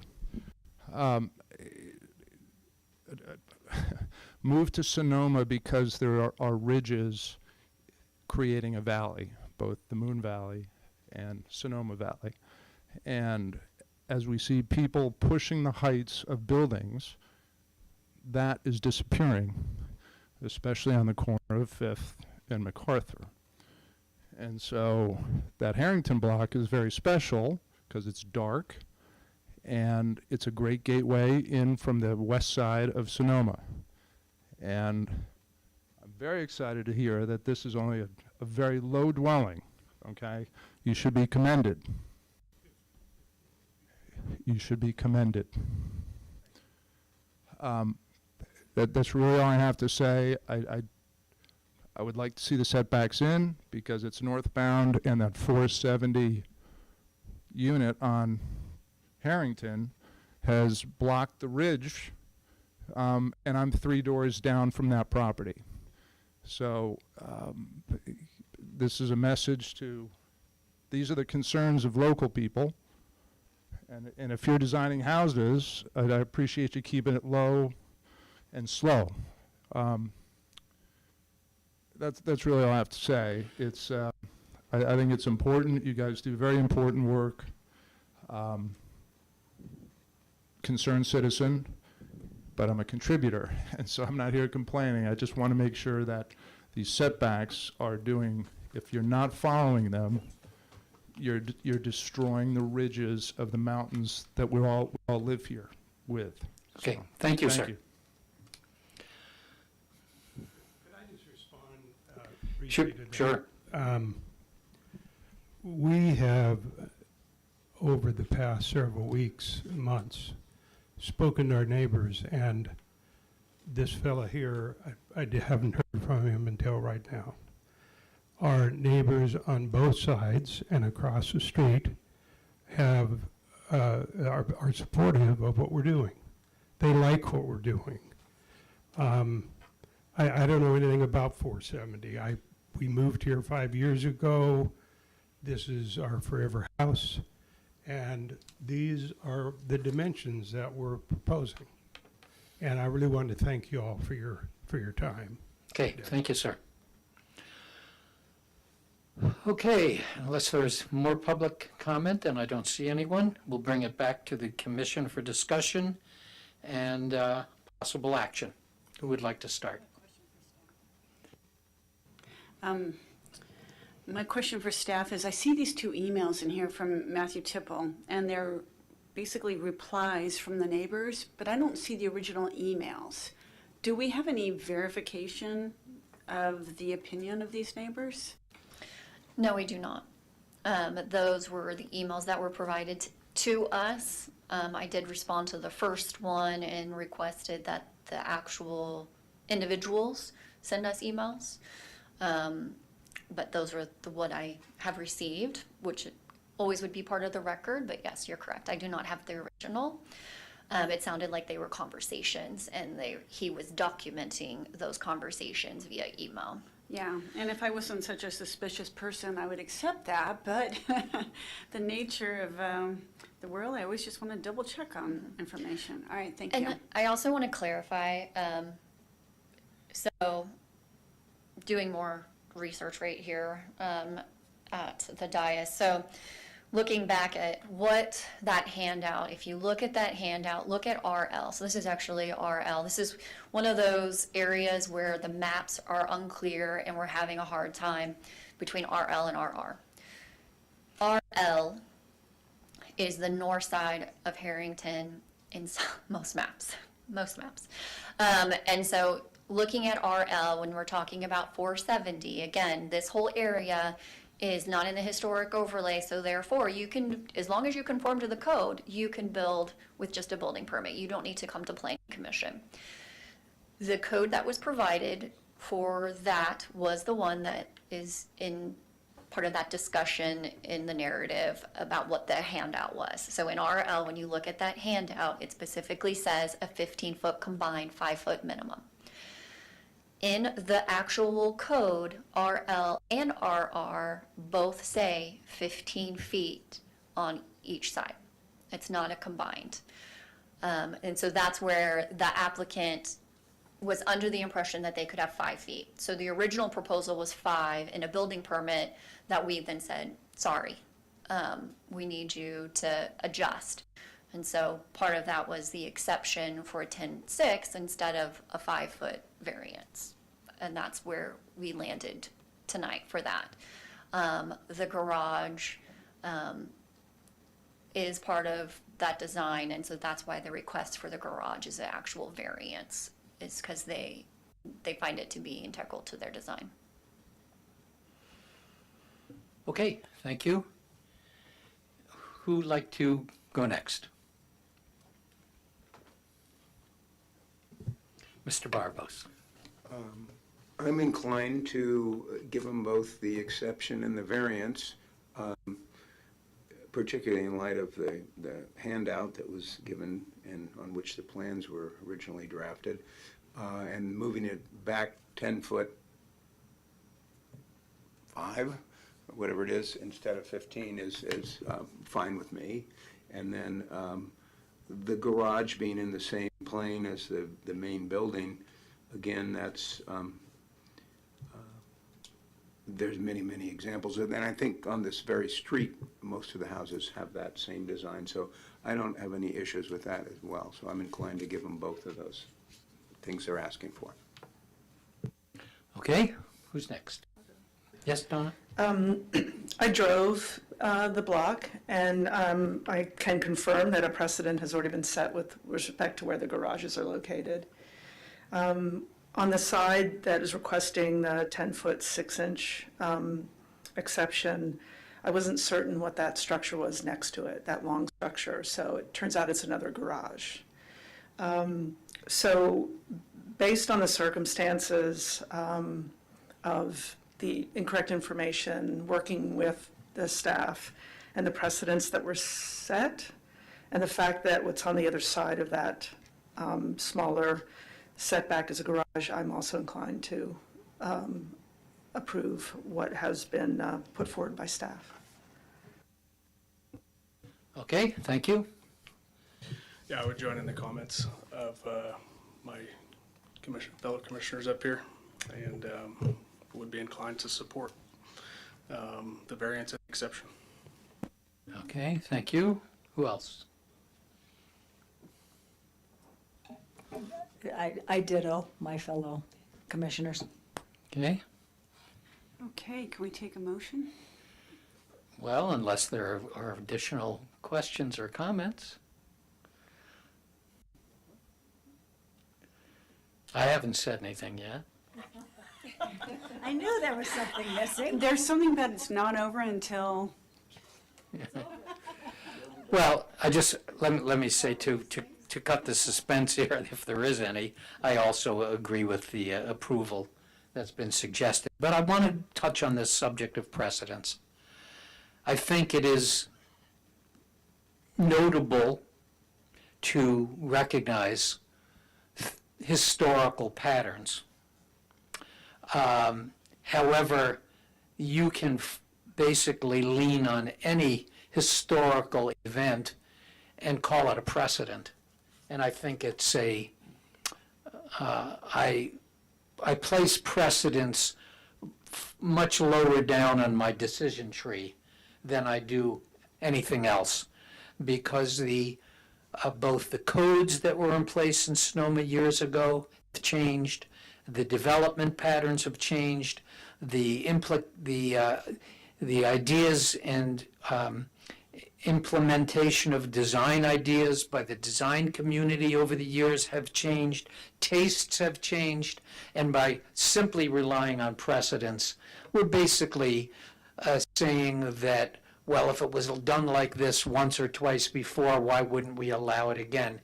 It's essentially an open door to coming up with a justification to approve anything if you can find an example of it having been done before. We were talking about fences earlier. Steve mentioned you can go all over town and find fences that don't conform to our current code, or hedges that don't conform to our current code.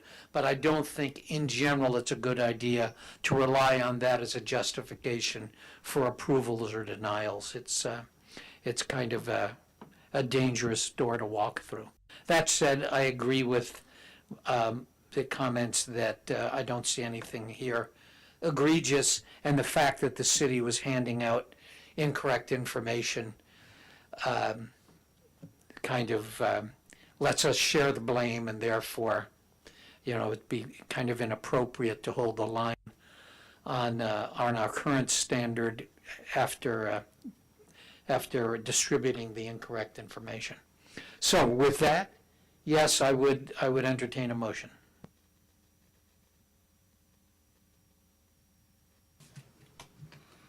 I move to approve the application for an exception to the side yard setback and a variance for the garage to allow the project to be constructed as designed. I'll second. Okay. We have a motion and a second. Natalie? Commissioner Barbos? Yes. Commissioner Nugent? Aye. Commissioner O'Gorman Jenkins? Aye. Commissioner O'Neill? yes. Commissioner Wyrick? Yes. Vice Chair DAMBACH? Yes. Chair Barnett? Aye. Youth Member Miller? Yes. The motion passes 7001. Okay, thank you.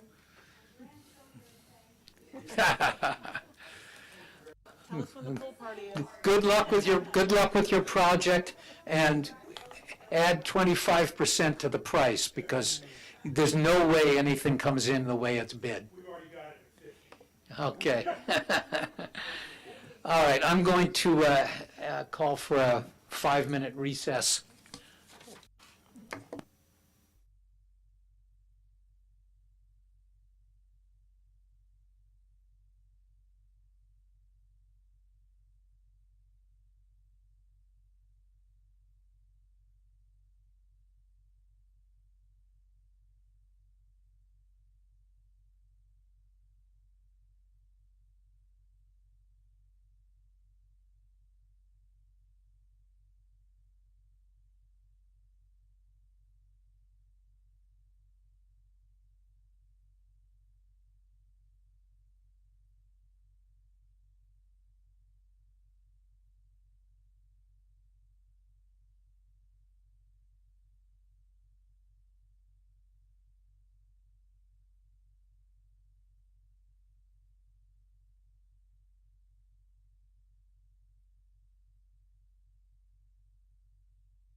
I didn't go. I went the last 2 years. I didn't go this year.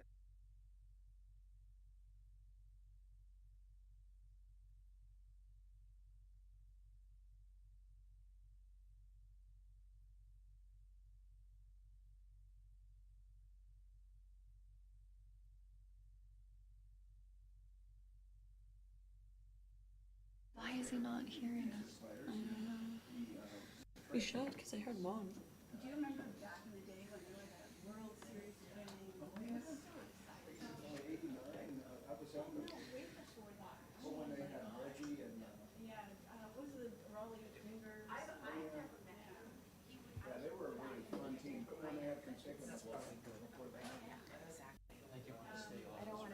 I'm sorry? Jennifer, can you hear me? Oh, he had it turned off for Oh, okay, the break. thanks. All good? Yes, I can hear you. All right. Can you see me too? Yes. Oh, okay, cool. Oh, you, Yeah, it's split now. it's split. Okay. I would gavel in the meeting, but my gavel has been lost. You could tap your microphone again. I don't know, so I'm going to go like this. I'm going to bring our meeting back to order, and we're going to move on to the last item on our agenda, which I think will be a very interesting discussion, continuing discussion on SB 9 and its application to the various zoning districts in the city of Sonoma. So with that, I will turn it over to our Community Development Director, who will introduce this gentleman that I'm seeing on the screen. Yes, so Jennifer Yates, Community Development Director. So tonight we're going to talk about SB 9, continue that discussion on 2-unit development and urban lot split. I am going to present the slides that we presented before, add a little bit more information. We also have information on the residential hillside to add for you guys as well. But I do want to introduce Alex first, and I'll let him introduce himself. But this is Alex, and he is with our city attorney's office, and he is filling in tonight for David Ruderman. And so Alex and I have been discussing SB 9 with David and are here to answer your questions. Given our limitations on using Zoom and doing PowerPoints, I'll do the presentation. You will not see Alex. He will not be able to speak. And so I will have to turn off the PowerPoint. So when I'm completed, we can start with more questions for Alex, but I'll have to toggle between the PowerPoint and him. So I'm just giving you guys all that heads up. If you do have a question for him, I have to switch to it so that you can hear him. With that, Alex, you want to introduce yourself? Thanks for the introduction, Jennifer. Like she said, my name is Alex. I serve as city attorney for the city of Sierra Madre, and I also represent a number of other special agencies. If you don't know, Sierra Madre is down here in Southern California. I'm calling you from the Pasadena office. I'm also the law firm's, I'd say, resident land use housing expert. I do presentations for Cal Cities and ILG and other organizations on housing and land use. And David asked if I could sit in on this meeting and help out. And so happy to be here. If you have any questions, just please let me know. How do you pronounce your last name? Giragosian. Giragosian. All Yeah. right. Thank you very much. And just for reference, have you had any or how much exposure to the implications and effect of SB 9 have you had in your practice? I drafted the SB 9 ordinance for the city for which I serve as city attorney. And we've had a couple of SB 9 projects in the city. They're not all that common. What we really see are ADUs, density bonus, Housing Accountability Act, Housing Crisis Act. But SB 9 projects are pretty rare generally. I suspect it'll become more common as property owners and developers get a feel for how to use them. And do you have any information as to how prevalent they are statewide? I don't, but I know that they're nothing compared to ADU development statewide, like a tiny fraction. Yeah, and, it's interesting. My gut feeling is that the first category of property owners that's going to look at SB 9 are going to be corporate property owners looking to develop rental properties and things like that, as opposed to individual homeowners who looking to subdivide their property. But in the cases, because I don't think we've had any, we had, I think, maybe one application for one in Sonoma. I'm not sure what the status of it is, but in the cases in your city, were the ones that actually came forward, were they individual homeowners that were doing it, or were they corporate owners of property? So they were all individual homeowners who owned the property. And SB 9, the legislator built in safeguards to prevent exactly the fear that you have, which is corporations coming in, buying single-family homes, and converting them for short-term residential use or rental use in general. What would the we can safeguard? talk about that. It's going to be in the presentation, I think. Okay, good. I look forward to hearing that because it is my major concern. Thanks. Welcome. Okay, Jennifer, you have the floor. All right, thank you very much. All right, just checking. All right, everybody can hear me okay? So again, I'm gonna kind of re-present what we presented last time, just as a refresher. If I go too fast, just raise your hand, slow down, that's fine. So just as a brief recur, so the history. So again, this law went into place January 1st, 2022. And it does add 2 sections to our government code. The first is in regards to allowance of 2-unit development within the single-family residential zones. And then the additional one in the Subdivision Map Act, which allows for urban lot splits. And then in December 15th of 2021, the City Council did adopt an urgency ordinance, like most other jurisdictions, right before the effective date in January 1st of 2022. Since then, other jurisdictions have moved forward with different ordinances. HCD's provided comments on those, as well as there's been one court case that I'll briefly touch on. But there really hasn't been much movement in the SB 9 as was previously asked in a lot of areas. I haven't seen a report yet, but I'd be curious to see if this year the Turner Housing does an update on the effectiveness of SB 9. So again, in relation to other laws, CEQA does not apply to approval of a 2-unit development or urban lot split. It permits only require ministerial approval. It also does not apply to ordinances that implement SB 9. So the Housing Crisis Act is also applies to the SB 9. So again, per HCD, local implementing ordinances should not reduce the intensity of land use on housing sites, including reductions in height, lot coverage, or FAR, increased open space, increased setbacks, etc. And then also that these laws are subject to permit streamlining completeness deadlines. Again, 2-unit development, according to our code, RR and RH are the only 2 zones that only allow single-family development. They do not allow any other type of housing development.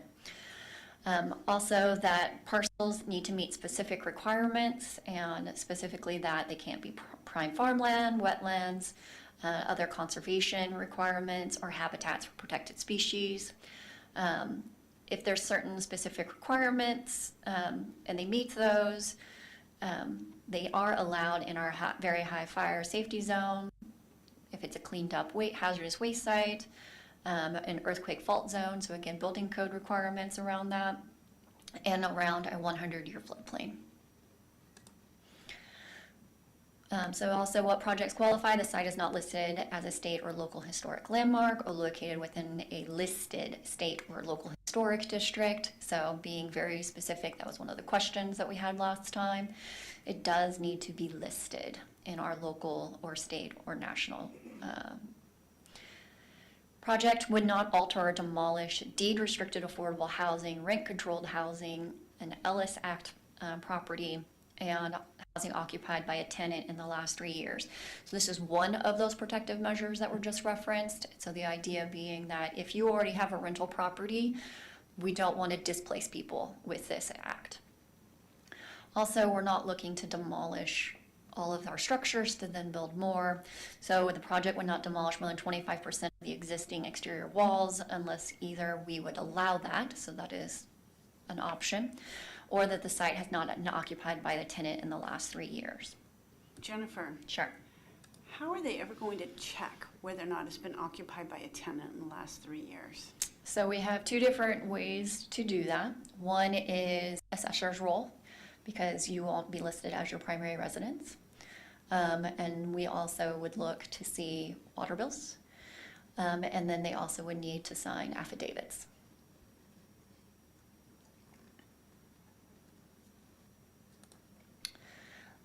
For an urban lot split, the lot split needs to result in 2 approximately equal-sized lots, so only 2.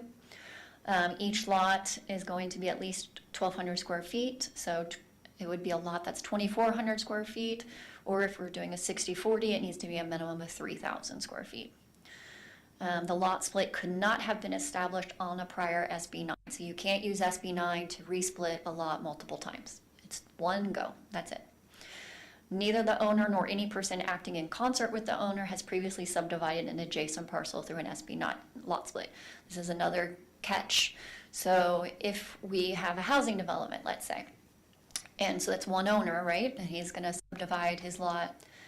You're not going to then apply, that housing developer cannot now apply SB 9 to any of those lots because he is working in concert with himself. He is the same owner. So none of those lots that are part of that housing development would then be SB 9. Now, if that lot was larger and we have a future owner down the road, they could do their specific lot. Make sense? Okay. The requirements required for approval of a 2-unit development on a single lot. So all the ones I just talked about on the 2 units, all those same requirements apply to urban lot split, except for in regards to the exterior wall demolition provision. So what standards may be applied to the 2-unit residential development? So the rear and side setbacks of 4 feet. So it's a 4-foot maximum setback that's applied. This is the same as the ADU ordinance. Requires 1 on-site parking space per unit as a maximum. So no on-site parking requirements when the parcel is located within a half a mile walking distance. Again, this is familiar. This is our ADU as well requirements. What standards cannot be applied to 2-unit residential development? Any standards that would not physically allow the development of 2 800 square foot primary units, and any non-objective standards cannot be applied.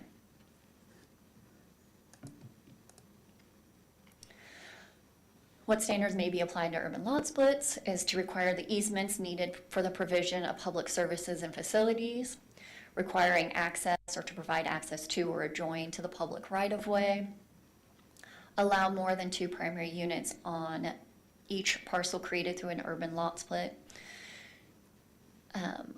You can, only with the urban lot split, limit it to the 2 on each lot, so 4 total. So it specifically says in state law up to 4 units. That can include 2 primary residences and ADUs, but just think of it as 4 total. Rear and side setbacks of less than 4 feet, again, the 4-foot maximum, and then the same parking requirements. We can't impose any regulations in regards to right-of-way dedications or construction of any off-site improvements, except as what's needed to provide that site with utilities. We can't impose any other owner occupancy standards than what is already there. Non-objective standards and any standards that would not physically allow the development of the 2 800 square foot primary units. What standards must be applied on urban lot splits? They must sign an affidavit that they intend to occupy one of the units as a principal residence for at least 3 years. Again, this would be an affidavit. This, again, is something that we would create a process around having to keep a look at. Requires that the uses be limited to residential uses, and require that rental of units be no less than 30 days. Again, this gets away from the short-term rentals, people creating units to just rent out for short-term rentals, which doesn't meet the housing needs. Jennifer, may I ask you a question before you get too far? Sure. On the previous slide, you said for urban lot split, the maximum was 4. So, but in parentheses as examples, you have density bonus units. Can you speak to that? Just understanding how that would apply? I'm going to get rid of the density bonus units. I don't know where that came from. I jump in on that too. Sorry. Oh, we can hear you, Alex. Go. Maybe you. Okay, so the interplay here between density bonus and SB9 is that there is none. Density bonus only applies when you're working with 5 or more units. Yeah. And through the ADU law and SB9, you'll never get 5. The max you could get is 4. So density bonus will never kick in a single family zone ever. Thank you. So ADUs and junior ADUs are always allowed with a development, multifamily or a single family, right? But in the cases of urban lot splits where we've already divided the property, the state has said you can have up to 4 units in any, 2 primary and 2 ADUs, that's 4. When you do that urban, the lot split, I consider them 4 primary units, and that there's no additional ADUs, if that is what the choice is. Planning Commission can make the recommendation as part of the ordinance to allow ADUs in association with those primary units. That is in your purview to do under the law. For a total of 6. Or 8. 1 ADU per Right. unit. If you're considering the 4 units. If the 4 units are considered primary, Correct. and then you could do 4 ADUs? If Planning Commission so chooses to do that, you could do 1 ADU per primary unit. But 4 primary units max, that's it. Okay. So it's all up to Planning Commission on what. It could be 4 units total, and whatever that looks like with the urban lot split, or you could do more. That is up to you. When you say it's up to us, ultimately, it's up to the city council. Correct, but you guys are going to be the first touch, so you're making the recommendation Yes, and having the discussion around it so that city council then can make their decision. right.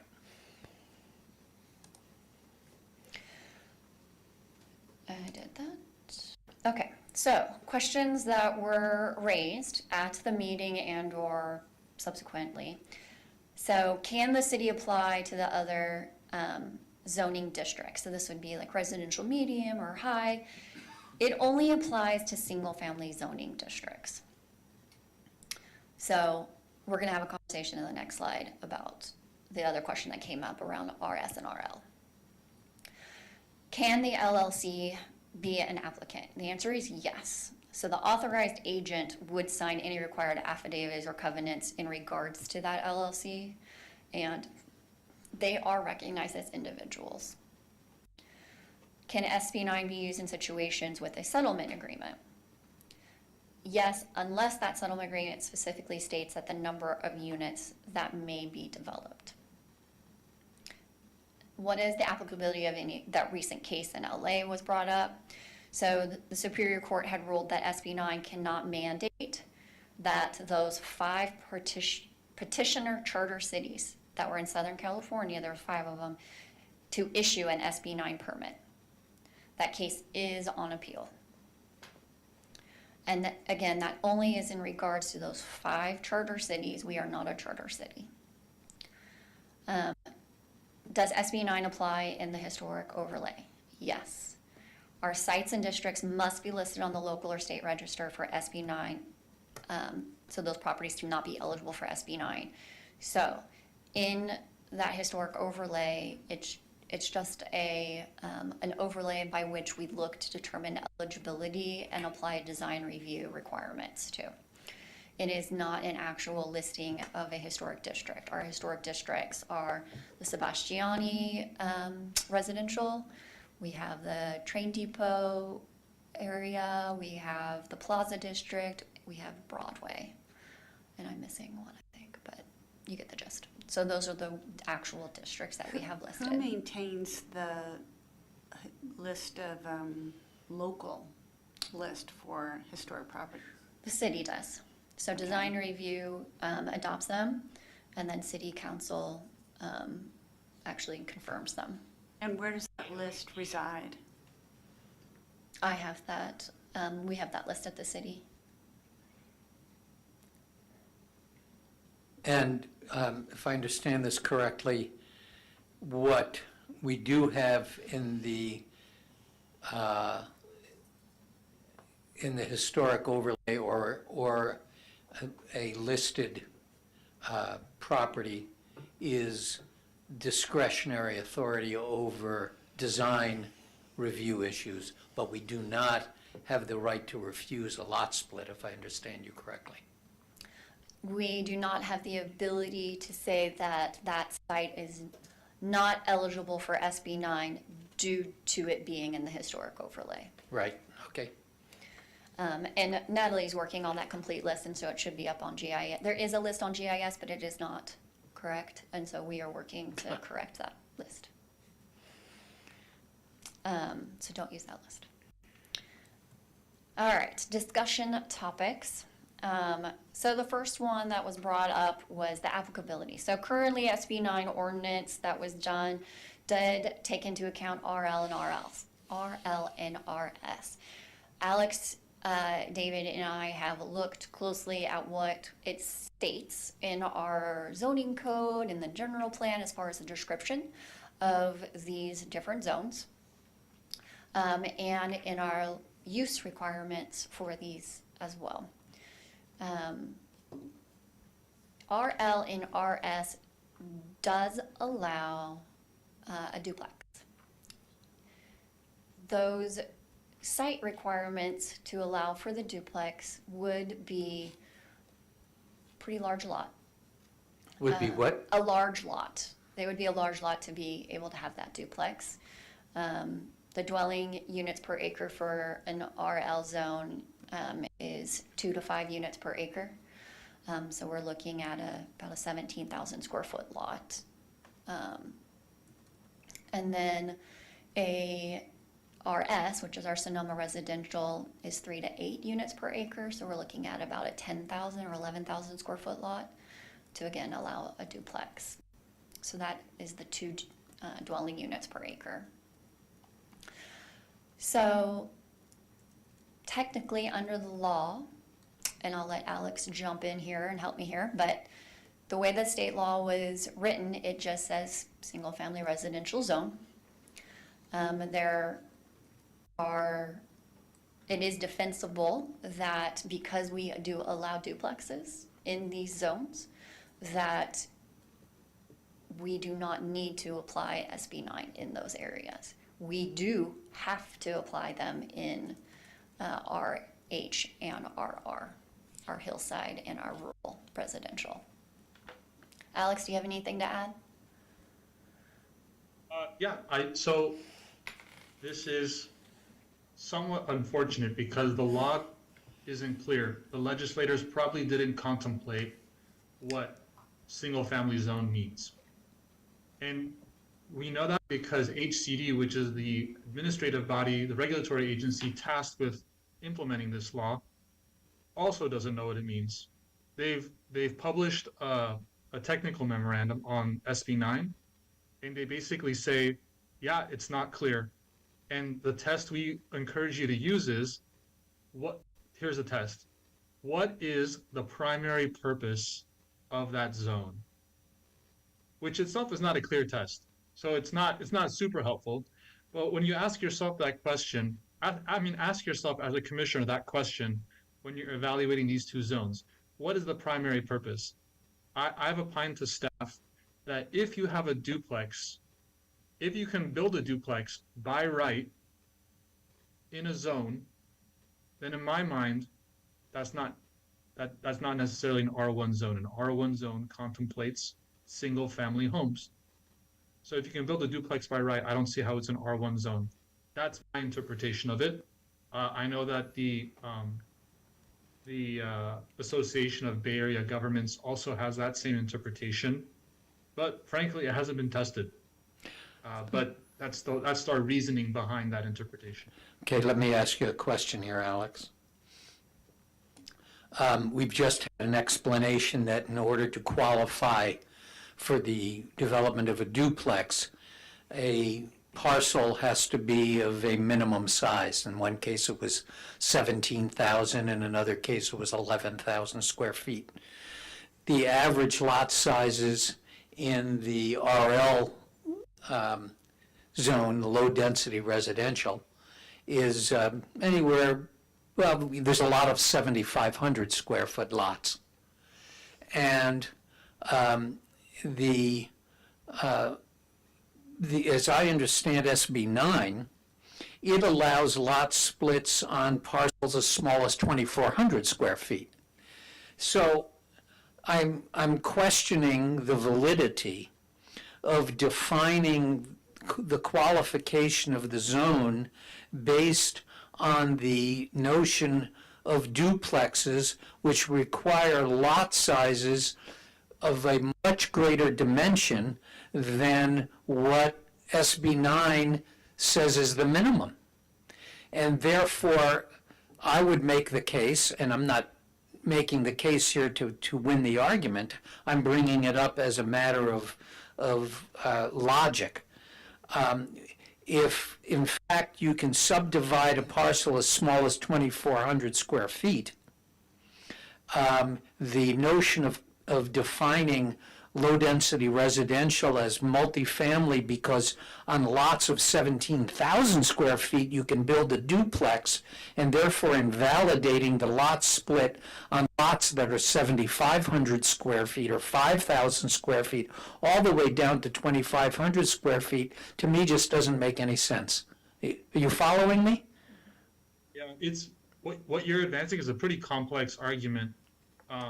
And here's why I think it's complex, and HCD might not bite.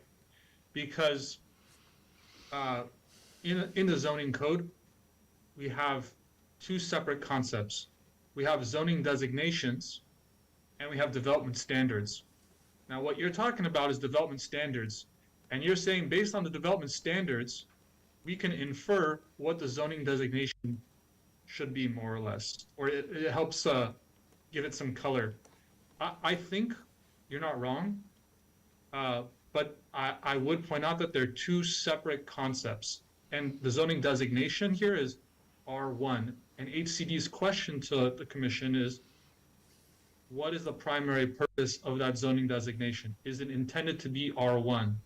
Your best source of information, I don't know that you have it, but your best source of information is probably going to be like the studies that were done around the time you guys adopted your last general plan amendment, to see what were folks talking about back then with respect to those specific zones. Were they contemplating it for single family use, or were they contemplating it for some other use? Okay, well, I understand that, but it appears to me that we have already mixed the apples and oranges of the zoning designation with the development standards by basically defining the zoning designation based on what the development standard says you can or cannot build. So we've already mixed apples and oranges here, haven't we?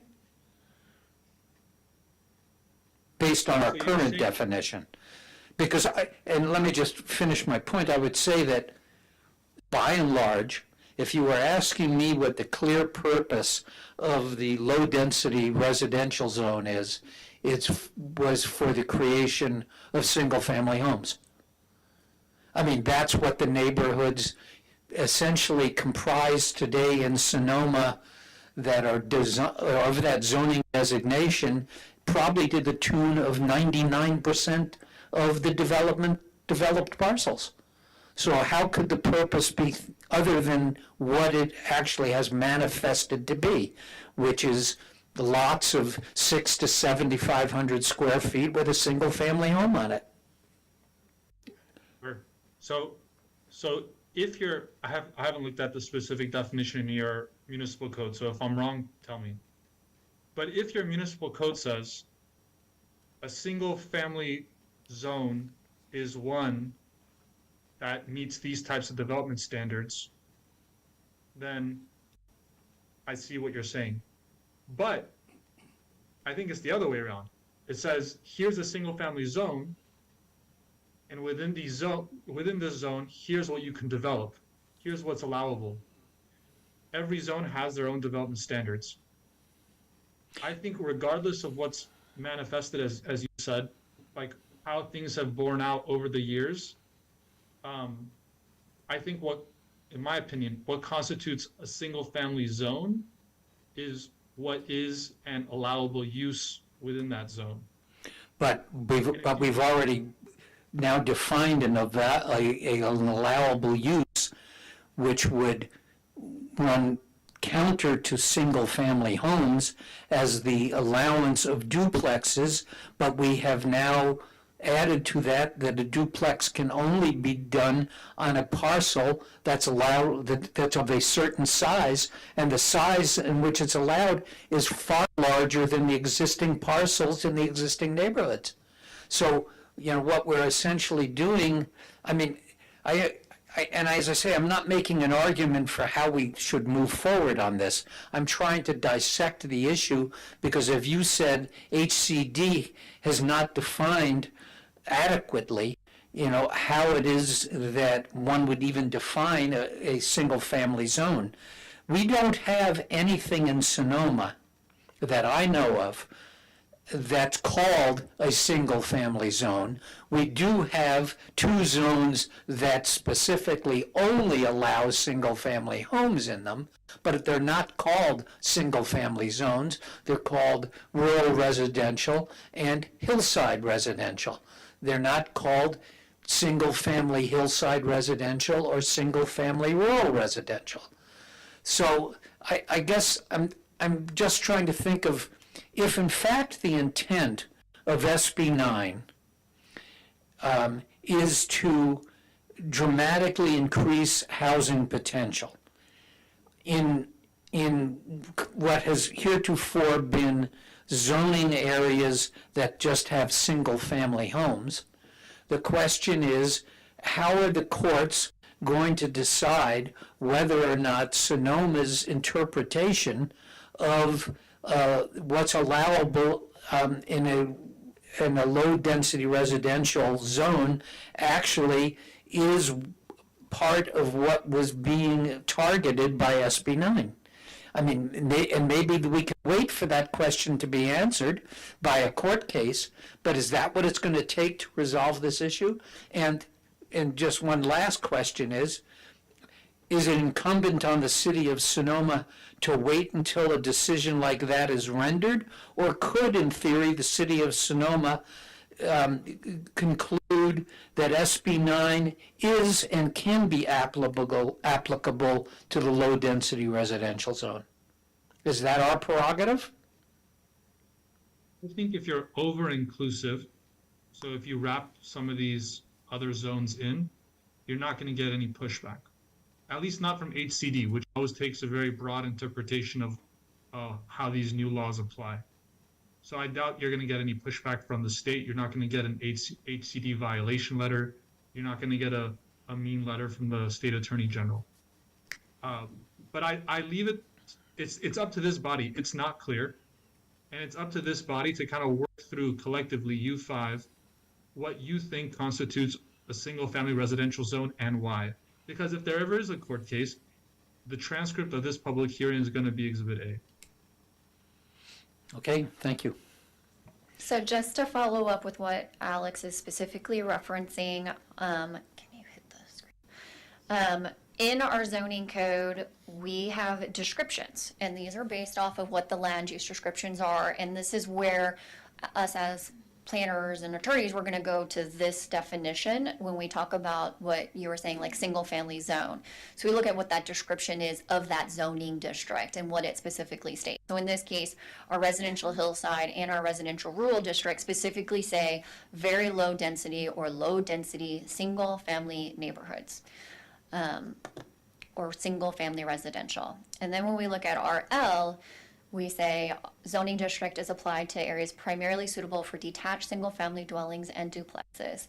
And like you said, it's changed over time, probably from the first time that we actually, pre-2003, when we changed the code to be residential low, and we changed the different types of zoning districts in 2003 compared to what we used to have. And RS actually doesn't say really anything about single-family homes, but we know, like you were saying, majority are. And I did some math and I have looked at them. And so that's where we put it under discussion topic, is it is defensible for the two zones. And if this body does decide they want to apply it in a greater, it is on the table. We would just have that conversation and make that designation that those two zones are single-family zones, and that's part of that conversation that we wanted to have. Okay, other members of the commission? Mr. Barbos.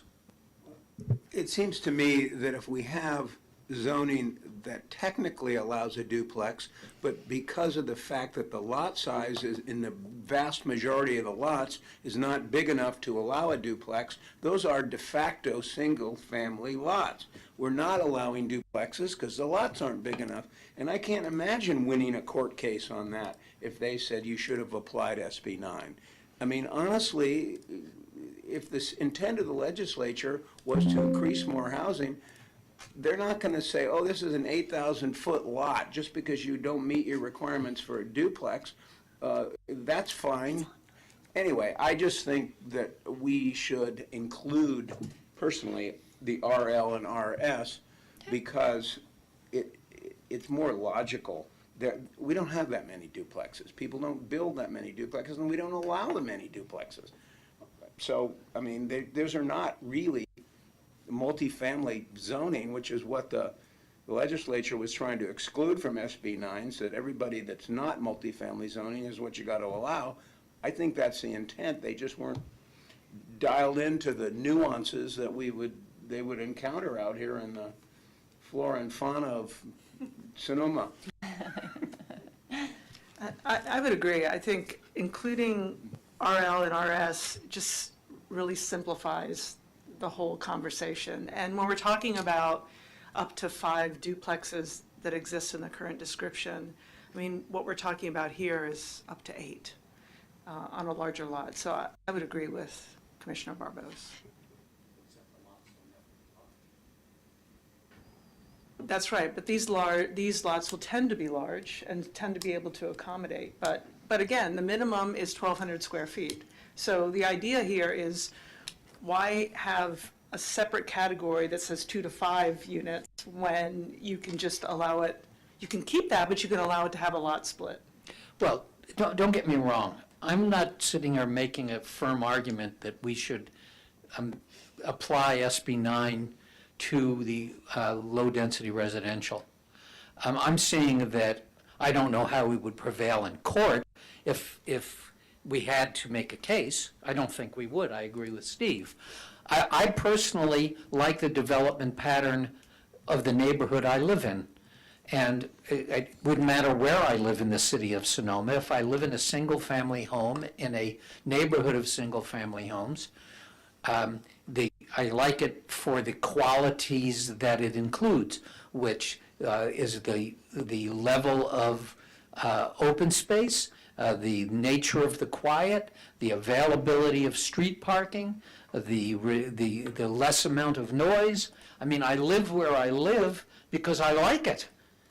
Now, I think most people who live in a home in Sonoma and own the home, and this is why I'm concerned about this LLC issue and corporate stuff, and I still want to hear from Alex about that, is that I don't think most people who live in a neighborhood that is predominantly single-family homes or entirely single-family homes are going to be all that interested in doing a lot split and building up to 4 units on that property. I wouldn't want to have the property to the east and west of me develop and end up with 4 units on each of those next door to me. I mean, it would not be my preference. But from a legal standpoint, and that's what I'm talking about, what my preference is one thing. And aesthetics and quality of life and all of these things are important to me. What is a bigger consideration is, does the city of Sonoma want to wait until this issue is resolved in some other jurisdiction because of a court case to be able to know how we should proceed? Or do we want to get ahead of the game and make the assumption that we're going to lose in trying to defend ourselves from allowing SB 9 lot splits in the majority of the housing districts in Sonoma? And is there any advantage to that? And that's the issue that I'm raising. We could, as a commission and as a city, say, well, yeah, and it's kind of up for grabs, and we're just going to wait for somebody to bring a suit in Costa Mesa, and we'll see what the court decides, and the state will end up with a new standard, and they will define what a single-family zone is and make the decision for us, at which point we'll change our law then. The question is, do we embrace what the state's trying to do, or do we not? Frankly, I'm not real inclined to embrace it at this point, because I know what I like and how I like to live, but I'm a 75-year-old guy, and I won't be around for that much longer. So, I'm not inclined to embrace it either. If it's a legally defensible position, according to our attorney expert, Alex, to disinclude RL and RS from SB 9's bearing on it in the city of Sonoma, I would be willing to test that.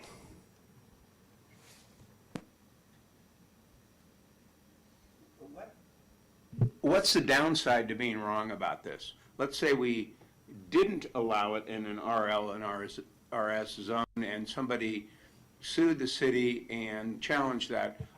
What would be the downside for the city? I think there's a question to me. Yeah. So yeah, if someone were to sue the city,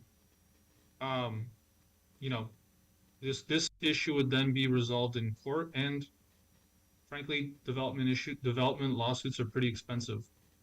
I'll say that SB 9, I mentioned this earlier, but SB 9 projects are exceedingly rare as of now.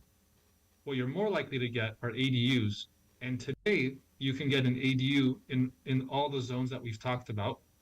And people don't realize this, but HCD's interpretation of the ADU law allows you to build up to 3 ADUs on a single lot.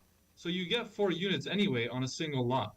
Now, in my mind, whether you do that through the SB 9, do that through the ADU law, what difference does it make? What matters to the homeowners is going to be that you got 4 units on a single lot, I think. well, when you say ADUs, you could build 3. You got a primary ADU, you got the JADU. What would be the third? Attached ADU. An attached ADU. Okay. So Gotcha. it'd be the primary residence, the attached ADU up to a certain square footage. A JADU also has to be attached to the primary residence, and a detached ADU up to a certain. Yeah. We won't imply anything by the shaky response of the video, which is now frozen. You've touched on such dangerous legal territory that the cosmos has frozen you, Alex. Let's let him get unfrozen first. Well, I'll make my comment while he's frozen. I'm not worried about the corporate. I'm not worried about the corporate buy-up of properties, because that The factor that we're requiring a primary residence for 3 years, how many corporate CEOs are going to go move into one of these for 3 years? I mean, unless you can be really, really clever with having ownership and dividing it among corporations, which, you know, people are clever. Criminals always come up with new ways to commit crimes, that's for sure. But I just think that's something we shouldn't worry about. I don't think it's going to be something that's going to be happening very much. I do think that as a property owner, the fact that you could have the ADUs is more attractive if you plan on keeping all of those, because you don't have to make those primary residence. So you have more flexibility in terms of investment. So I just think that this is a non-issue that we're spending a lot of time on. And I think that we should go through it as cautiously and as slowly as we can legally defend. Okay, thank you. Alex, can you elucidate a little bit about the limits on corporations, and I assume that includes LLCs, insofar as their exploitation of this measure? Yeah, and sorry, I froze earlier. I thought I just left you all speechless. I didn't realize the screen actually froze. Right. So the point. This is actually a really good point. This is a big issue nationally. Corporations buying up single-family homes and using them for rental purposes, and more importantly, short-term rental purposes. It's pricing a lot of people out of the housing market. So it's an important issue. The legislators are aware of it. That's why they included this provision, these safeguards in the legislation. So if a LLC or corporation wants to purchase this home, someone has to sign the affidavit. The affidavit is going to be signed by probably a member of the LLC or one of the shareholders of the corporation. But that would bind that individual to live in that home for 3 years. And as the other commissioner pointed out, that's not realistic. What you do find in most cases is a lot of these properties, even though it's owned by an individual, is owned technically by their LLC or their trust, because that's just how people like to hold property in California. So you're going to have a lot of families that own their properties through an LLC or through a trust, and it's going to be the beneficiary of the trust that's going to have to sign that affidavit, or it's going to be the managing member, of the family of the LLC that's going to have to sign that affidavit. So you're gonna run into this issue, but I don't think it's going to be the exploitation that you were talking about. May I ask a clarifying question about the number of ADUs? Is that per site or per primary unit, such that if in an RL situation where you might have a duplex, does that mean you could have 6 additional types of ADUs? That's a really complex question, and here's why. The ADU law also contemplates this type of development, and it says in either in a single family zone or in a multifamily zone. It doesn't make a distinction between, I mean, I'll check right now actually, now that I say that out loud, but I don't think it makes a distinction between a multifamily dwelling and a single family dwelling, but let me. It says it's dwelling, not a zone. Oh, it is, okay. It's okay, dwelling. Good. So that clarifies it then, so that gets rid of the complexity. If you have a duplex, then what you're going to be allowed is 2 detached ADUs. That's it. If you're going to have a single family home, where you're going to be allowed is up to 3 ADUs in the way I had stated. But those 3 ADUs have to be of a specific size. You could have a lesser number of ADUs, up to 1,200 square feet, and JADUs are always capped out at 500 square feet. Anyway, regardless, 4 units in these residential zones that you guys are talking about today, max, through SB 9 or ADU law. Okay, except one of the differences is that the SB 9 dictates a minimum size to a unit of 800 square feet, but it doesn't dictate a maximum size. So in other words, one of the issues that the city is going to have to grapple with is in our urgency ordinance that we've passed, we've incorporated a number of things that appear to run counter to the inference or application of SB 9. Number one, our urgency ordinance requires an affordability covenant on one of the units. My understanding is SB 9 specifically prohibits any price controls or rent controls on any of the units in a lot split. Am I correct about that? Yes. Can I go on a tangent real quick about that? Sure. Okay, so this was what that court case was about, that Jennifer had referenced. So out here in Southern California, like 5 charter cities brought this lawsuit. I think it was led by Redondo Beach, I think. In any case, it's always been state law under our Constitution that cities have land use authority. It's implicit in our police power. And charter cities have a slightly greater degree of that land use authority. Simultaneously, it's always been understood under state law that when it comes to affordable housing, the state can preempt local land use authority because affordable housing, because there's such a shortage of it, is a statewide issue, and that the state can come in and preempt cities' laws that limit affordable housing. That's why you have all these laws regarding like transitional housing, density bonus, all these things that preempt state law. Now this SB 9 lawsuit is interesting because the attorneys in that lawsuit pointed out that SB 9 does nothing for affordable housing.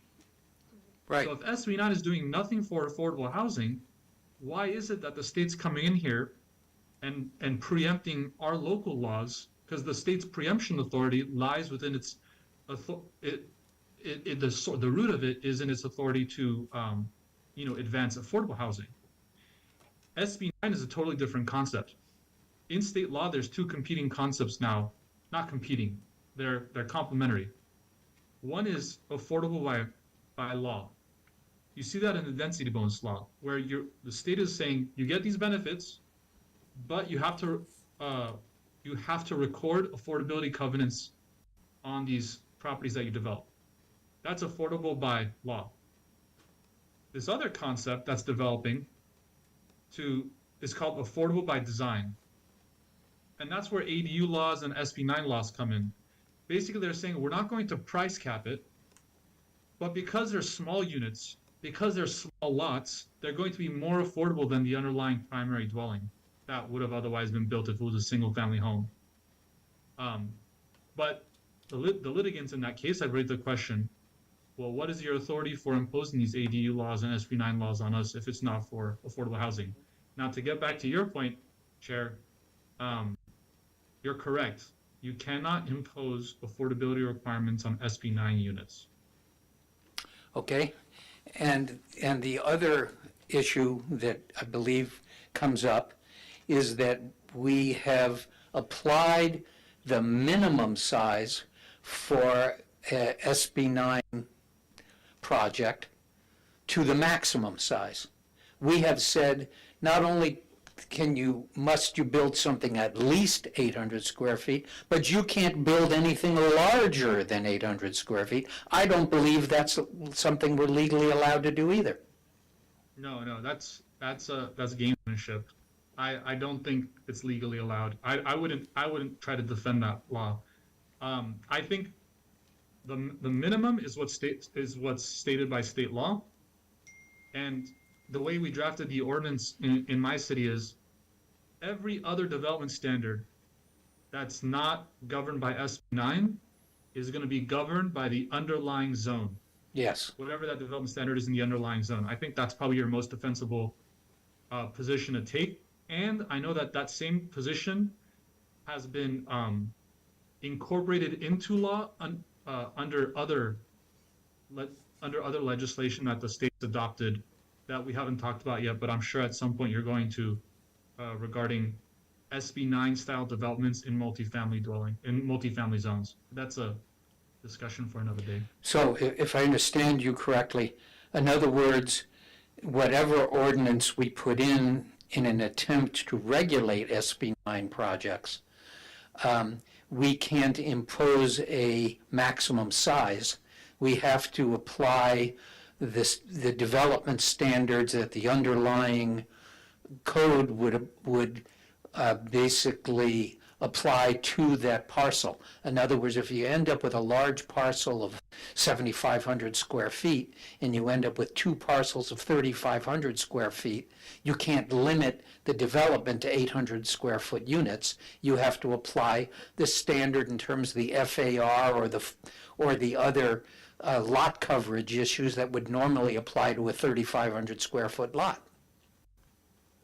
So there's nothing in SB9 that says Hold you have to on. apply the. I'm sorry, Alex, say it again? I was saying there's nothing in SB9 that says you have to apply the underlying zoning standards. There's nothing in there. But I think it's the most legally defensible position, because otherwise you're just trying to discourage SB9 development. And if you're not trying to discourage SB9 development, we need facts in the record to show why that development condition that's specific to SB9 is there. Okay, and Steve, you had a Well, question? yeah, just going along with that, I was thinking if you could, in the situation where you have a larger lot subject to an SB9, even just building two houses that are bigger than 800 square feet, you're still going to be able to, those people are going to be able to take advantage of the reduced setbacks in SB9, correct? Like 4 feet, the 4 feet Right. side, 4 Right. feet rear? Yeah. So actually, they're going to be able to build an even bigger house. Yeah. It would Well, appear so. It wouldn't necessarily be bigger, it would be closer to the property line. And under SB9, it's up to 4 units. You can build a single-family home utilizing SB9. And it's not limited in terms of size? This is where we're having that conversation that will continue on, where I'll show you the RR again and the RH as far as what the underlying zoning, how that would lay out. If we do RL and RS, we will need to talk a little bit more about the smaller lots. Because what's going to happen is, depending on that size of that lot and our current standards, we cannot limit it less than 800. So they get 800. Yes. Right? And so when they get 800, if our lots are small and our standards are such that it's hard to put, gives them the ability to move it wherever they want. And they can increase height.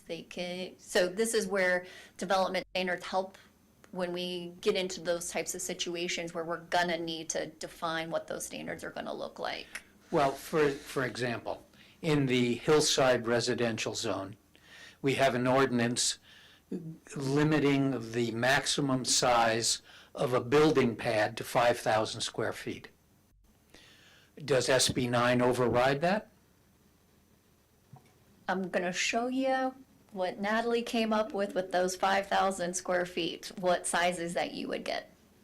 Well, I'm not talking about lot size, I'm saying pad size. No, that is the pad. Building pad size. That's your building pad. Yeah, so you're going to go on to discuss that conflict? We're gonna show you what that would look like with the 5,000 lot pad creating requirement. But does okay. So we'll show you, I'm gonna show you some examples of that. I think we're all pretty visual people, and so I think it would be easier to show you those. Okay, well, does anybody else have a question or comment? No? Okay, why don't we let you proceed? Okay, so going back to the conversation that we were having as far as discussion topics, my goal when we come out of here tonight, oh my gosh, it's almost 9. Okay, so when we come out of here is to kind of get a rough, straw vote, not a full vote, no formal direction, because I'm going to come back with an ordinance. And just based on the conversations that we're having around these topics, we're also going to come back with the changes based on what Alex and David and I know that has been tried in other locations with those urgency ordinances and where HCD is now sitting. So giving a more defensible ordinance is our goal. This is an iterative process. There'll still be conversations and changes that we'll probably do, but I think it's helpful for us to draft that and then show you. So if we do RL and RS, we're going to come back with those sites as well, with how the development standards and our average lot size play out with SB 9, so that we can create more specific development standards around conflicts. One of the key questions that you'll see, and this is, this is going to cause a conversation, and so just know that.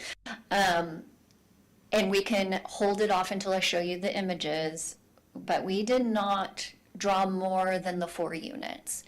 So one of the questions is, do we want to provide in the draft ordinance a means by which you allow more ADUs or ADUs in general? If somebody does 4 primary units with the lot split, do you want to allow ADUs on those sites in such a way as long as they meet the development standards that are underlying? So my previous jurisdiction, that's what we made a requirement that it has to still meet the underlying requirements. So all the unit sizes then are getting reduced. Setbacks are still the same with the 4 feet on the side and the rear, but we still have a site coverage requirement, right, on that site. So if you fill it up, you filled it up, you don't get it. The other jurisdiction that I worked in, we also said that if you were doing all 4 ADUs or doing 4 ADUs on top of that, one of them had to be affordable, and that would be in accordance with our actual affordable housing ordinance itself. Because those 4 are at the discretion of Planning Commission versus we have to allow 4. You can't put the affordable housing requirement on the 4 that SB 9 states that you have to allow. So that is, we did not draw in additional units. So when I show you those images for RR and RH, you're going to see just 4 units, not 8. We can draw them if that's a question of what that would look like to have that more discussion. So you can tell me that. Staff's going to recommend that we make sure that there are dedications and easement. My question is more about shared access. If we have a site, especially if it's a smaller lot, a shared access driveway versus adding an extra driveway when we have an urban lot split, that would be a staff recommendation. It reduces the amount of impervious surface in most cases, and it just provides one driveway versus multiple driveways on a street block. But that's one of the questions that is for you to decide. And then the objective development standards, how staff is recommending, as well as the city attorney, that we keep what's there on the underlying zoning, because that is the most defensible. But we need to potentially look at what maybe some other objective development standards, recognizing that we have a 4-foot setback now. And in some cases, when we get to smaller lots, that it changes things when we have 2-story structures and things like that. So there's different ways to approach it. Staff can provide, what that would potentially look like in that area. Because if you recognize it says setback, it doesn't say height within that setback. So those are some things that we could do. Can I ask you a question? Sure. Because that was kind of a question I had in mind. So thinking about ADUs and fitting on a small lot, again, if you have a duplex, even on a single family, you can have 2 detached ADUs. Mm-hmm. Can those ADUs be 2 stories? So, but they're individual units? So we do, I'd have to look closer at our specific ADU rules. I meant to do that before. I know that we do allow ADUs on top of the garages within our setbacks. At the ADU reduced setback requirement of 4 feet. If we're talking about a 2-unit ADU, I don't know that we are specific in here in regards to that. That's something that I wanted to look at in our ADU ordinance. In, again, my previous jurisdiction, when we wrote the setback, because of the 4 feet, in our small lot situations, we said within that 4 feet, we had the 1-story maximum, which is in ours as well in general. Not necessarily an ADU, but that's a general comment that we have, or accessory structures. We have a set height within our setbacks when you reduce them. And then once you hit that full on, that side setback for that zone, then you can go up to that full height. So those are things that you could put into an ordinance. And my recollection is in the urgency ordinance we had a stepped back second story You did. requirement above a certain plate height. I think the plate height was 12 feet, and then there was a step back for any second story above that of 4 feet or something. And that, I'm not sure, well, this all ties into, once again, whether or not the maximum size of the units that we've imposed is even legal. It doesn't appear to me from what Alex said earlier that we can limit things to 800 square feet.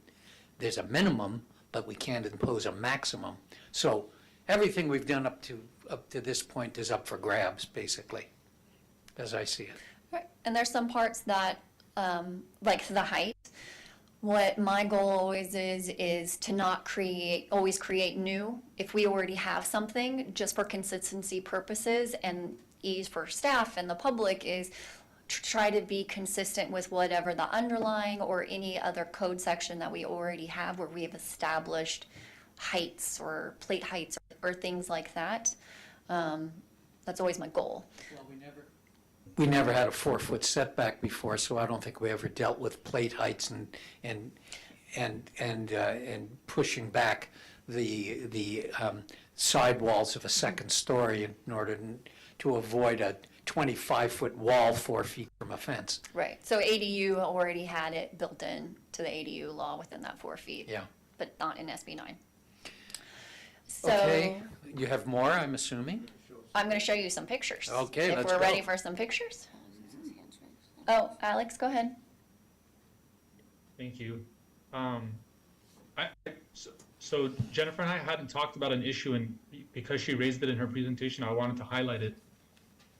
Just know that if the commission is contemplating being more generous than the ADU and SB 9 laws allow, and to give property owners the ability to build more than 4 units, that will trigger the density bonus law, especially if you're going to require them to have some kind of affordable unit. Then 100% it's going to trigger density bonus law every single time.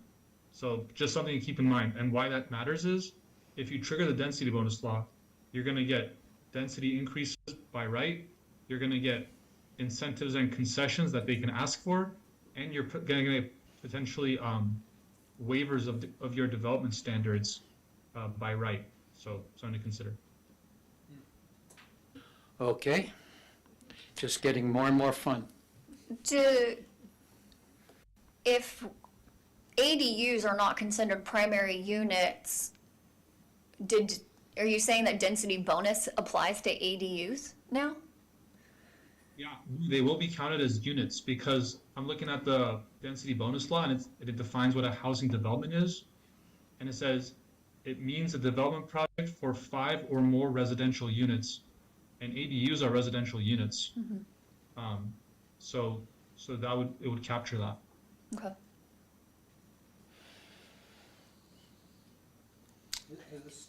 Has the state made this chaotic enough for you, Alex? The state keeps me employed, sir. So it makes my life crazy because they're never consistent with the same wordage of what a development, a multifamily development, a residential development. Every law seems to keep changing the definition and how it's applied, and it's been fun learning all of these for sure. All right, so we looked at this previously, which is the rural residential. We did make one modification because we made an error, but we corrected it. So just as a reminder, floor area ratio, oops, sorry, I forgot to push the presentation. Floor area ratio excludes porches, etc. Detached garages up to 400 square feet. So we had previously put in 800 square feet of garages, so we have removed that in the drawings. And then second units, which are our ADUs, and then accessory structures, which are typically like storage units. Site coverage is total site area occupied by structures, and then all areas necessary for ingress and egress, outdoor parking, and circulation of motor vehicles. So we did take this code in the Southwest Planning area and applied it. So this is what we're looking at with, let's say, a 20,000 square foot lot in that rural residential. And our set coverage limits it to 5,000 square feet and FAR additionally to 4,000 square feet. So Natalie has drawn us a picture of what that looks like that would meet the code. This is what a 2-unit development could look like on this site that also meets the code. So remember, ADUs are not going to count. And we are looking at the detached garage. We reduced it to 1 single car for each one, which is all that's required, is just 1 parking space. And then our home is basically 2 homes. That was 4,000 square feet, now divided into 2, so 2,000 square feet. Again, may I ask you a question about the parking? Sure. So if we go back, is on-site parking required if there's available frontage for street parking? So our code in general does require that on-site parking be provided. The way, and Alex can correct me, the way that the state SB 9 is written is that you cannot require a parking space if there's a high transit, which we don't have here.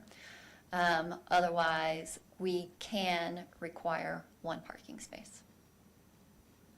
And in a case where you have detached garages,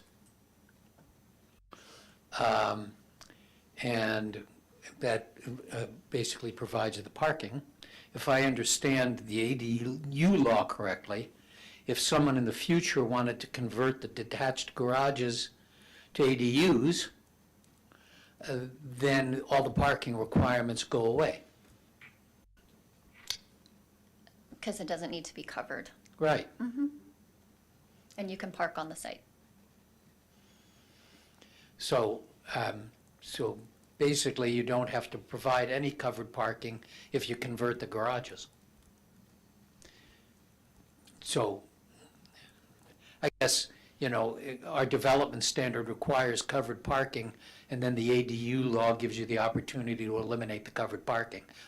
Anything crazy about that? Just eliminate the covered parking from the outset. Yeah. Okay, keep going, Jennifer. It's a great storage.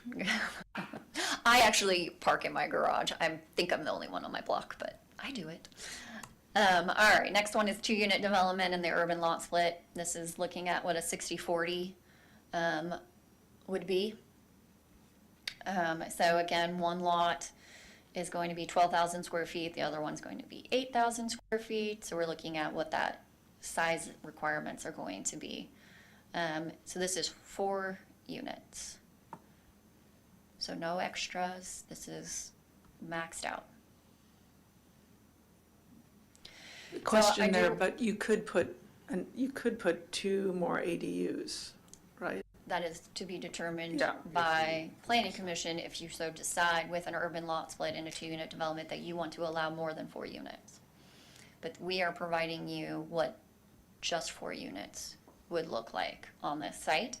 Again, what the recommendation is, if you did increase it, you're still going to want to apply the underlying, potentially, you would apply the underlying zoning still, which would then further reduce the size of these units. One other question. Sure. So, however, let's say this was the initial plan, and then somebody wanted to come back and build a freestanding ADU, you know, they have 15 feet on one side, 30 feet on the other side, so they could push it all the way to 4 feet, correct? Correct. So what you're seeing right here, you'll see the hatch, and then you'll see a line all the way around. So where it's white is 4 feet. The hatch is the difference between what the required setback is for that zone and that side and that rear versus the 4 feet. So we're showing you what the code says and then where your 4 feet are. So you could build just bigger houses and get closer to the property line. Right? I mean, you show an 800, two 800s. One of them is 4 feet, but one of them is 15 feet from the property line. Mhm. You could come down with that all the way, right? I mean, somebody could. You could. Yeah. Okay.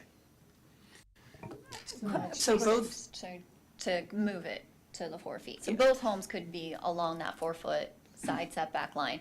You could also not build 2 units. You could just do one 1,600 square foot house. but again, you could build, push them back and build another unit on, you know, inside that 30 and 15. At the discretion. All right. Our residential hillside, which was the fun one, I'm sure Natalie can scream about this one. This was an interesting zone. We do have a maximum dwelling unit per acre of 1 per 10 acres. None of the sites up there are greater. I think the biggest one was 4.5 acres, 5 acres. So we did an example of a 4-acre lot you're going to see, which is our minimum lot area. And then you see our setbacks, and then as you all know, we have a 5,000 square foot lot pad grading. So lot pad grading shall include the access road and or driveways, as well as the actual pad for the buildings and or garages, so any building. FAR and site coverage definitions are the same. So on a residential hillside, which is our northeast planning area, this is a 4-acre lot. So on the right-hand side is the calculation of what 15% or what 0.1 would look like if you just did the math on its own. And then the lot pad grading at 5,000. So Natalie has drawn in, with a driveway that goes up to a garage that we're, showing as a 400 square foot detached garage. Still counts towards your lot pad grading, but it doesn't count towards your FAR, which doesn't matter really in this case. And then how big that house could be.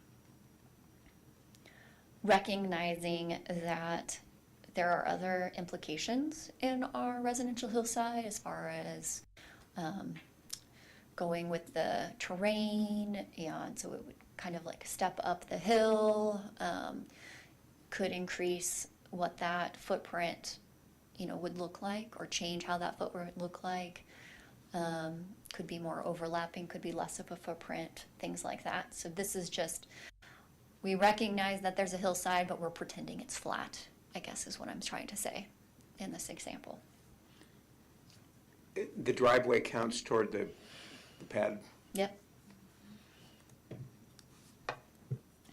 All right, so this is again showing 30 feet is what we require for our setbacks. And then this is showing what that looks like with the 4 foot. This is showing you the 2 units with the 2 ADUs. So that's what that's going to look like with the garages. And again, Natalie had a lot of fun. She's broken the 5,000 square feet into these various components. Correct. Okay?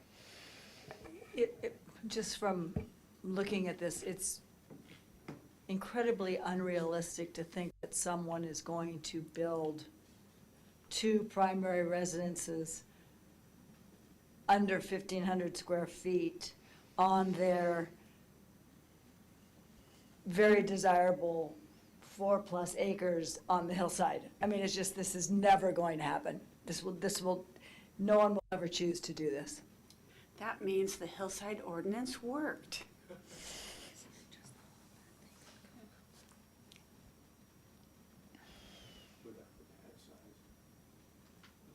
It's all about the pad size. And pads, plural, I will note.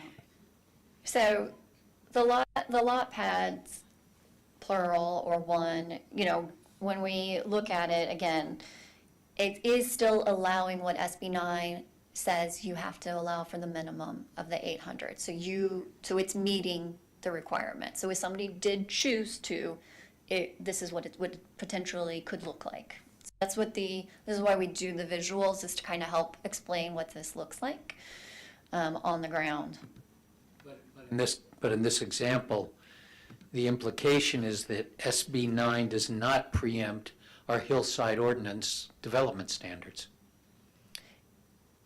So that's correct. It would not mean that you have to allow more than the 5,000 square foot grading or the lot pad grading with Right. the roads, and you can still meet all the SB 9 if you're using your underlying zoning in the hillside. Okay?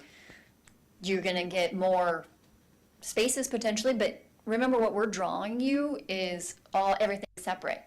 Everything can be attached.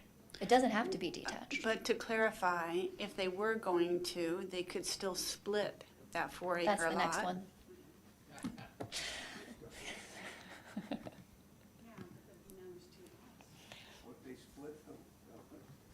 In the hillside, if a lot got split, does that mean there's two 2,500 square foot pads, or do they get, No. they each? 5,000 So if you per split the lot, they still get to reset, and they get two pads, two 5,000 pads, because they've split this.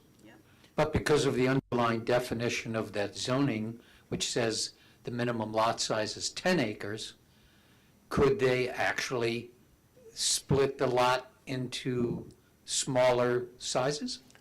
So this is showing you what that would look like at 60/40. Remember, that's the max. Yes. You can't split it any less than that. If I had a 4-acre lot, I'm still dealing with 1.6 acres and 2.4. That's the 60/40.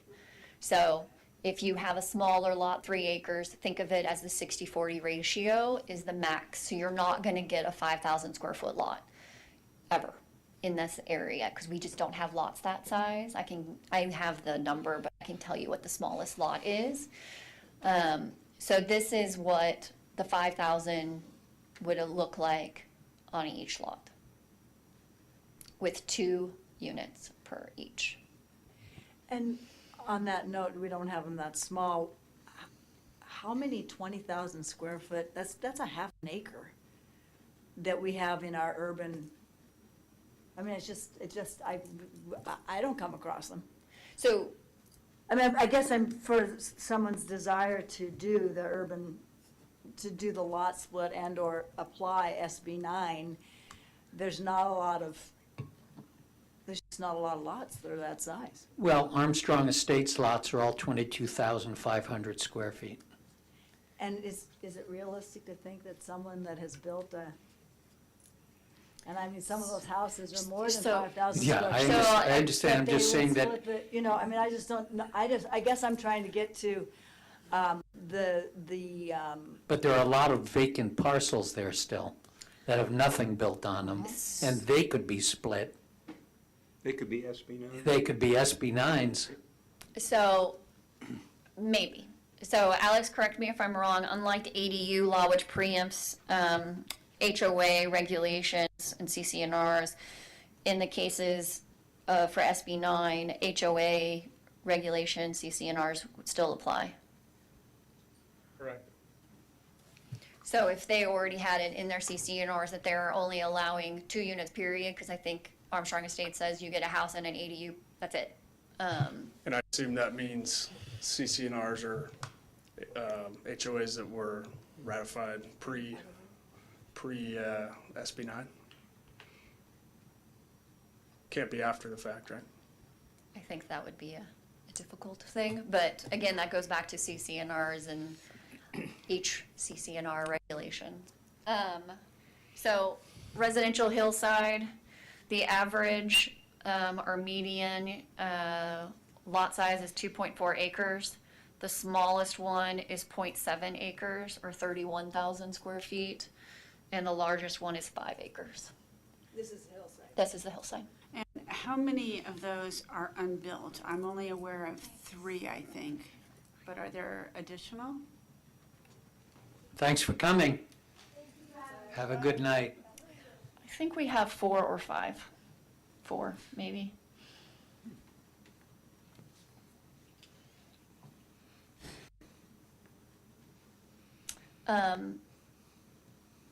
I, like Alex's experiencing in Sierra Madre, my last jurisdiction, it was mostly homeowners wanting to come in, split their lot, sell off one lot, and then make improvements to their own lot. That's what we were finding more often than not. Okay, you have more? Nope, that was my last slide. Okay, well, let's talk about where we go from here in terms of outcomes and process. We've, I think, raised a lot of issues here. I'm not sure I have a sense of what our direction is going to be to you. Are you looking, you said you were looking for a kind of a sense of the commission before you go ahead and come up with your next iteration, I assume, of a draft ordinance. Am I correct? That is correct. Okay, well, I think we can perhaps deal with this issue of, do we want to expand the zoning districts to which we will accept or allow SB 9 to apply as a fundamental recommendation? And how do we structure this discussion without it becoming a formal voter recommendation? In other words, I can ask people to raise their hands, but then they're voting. So what do you suggest? A straw vote is okay. A straw vote? What the hell is a straw vote? There's no motion before you. There's no motion. Getting a feel for. Okay, well, Or you can just, this are the main points that I would say are going to be, 1, yes to include RL and RS or not, and then the other, to allow more than 4 units when an urban lot split in a 2-unit development is proposed. Those are the 2 main big chunks of the ordinance that would be great if we can just have comments, even just from each commissioner on thoughts around that, or if additional information is needed to help you make that decision. okay, well, let's proceed that way, which will go down the row. And the 2 questions we are looking to get a sense of the commission on are, do we want to include the RL and RS zones into the category that would allow for the SB 9 to apply? And the second question is, are we inclined to allow additional units, specifically ADUs, to those basically allowed in the lot split? Everybody get that? Yeah. Yeah?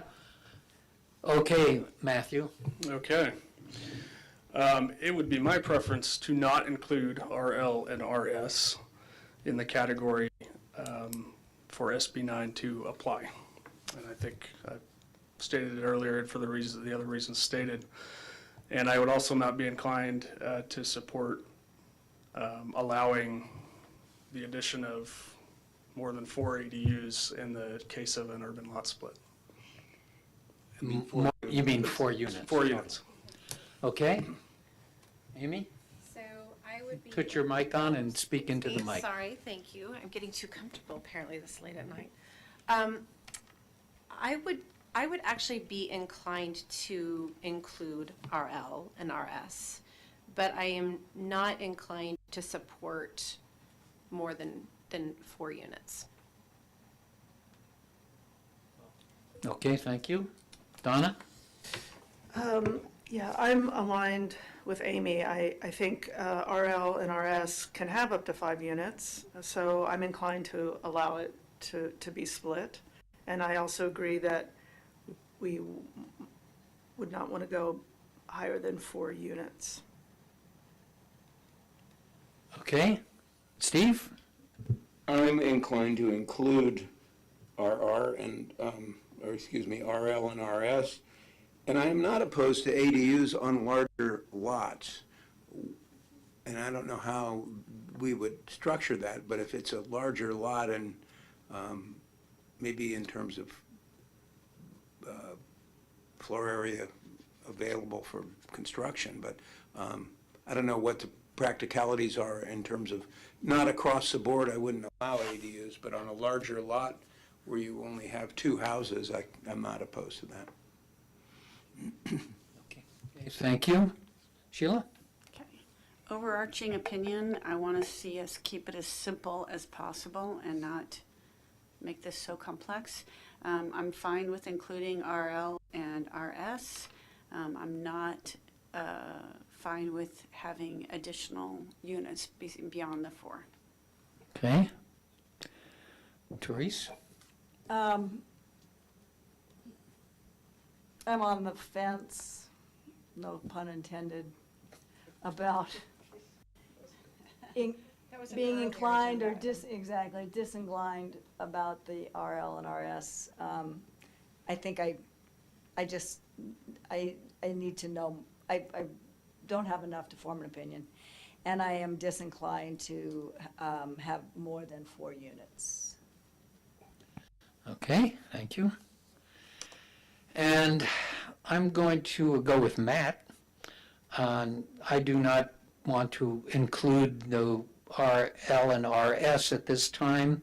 I would rather wait and see if the decision in another jurisdiction would align with ours before I would commit to this position. I don't think I want to turn Sonoma into the test case for the state of California at this point.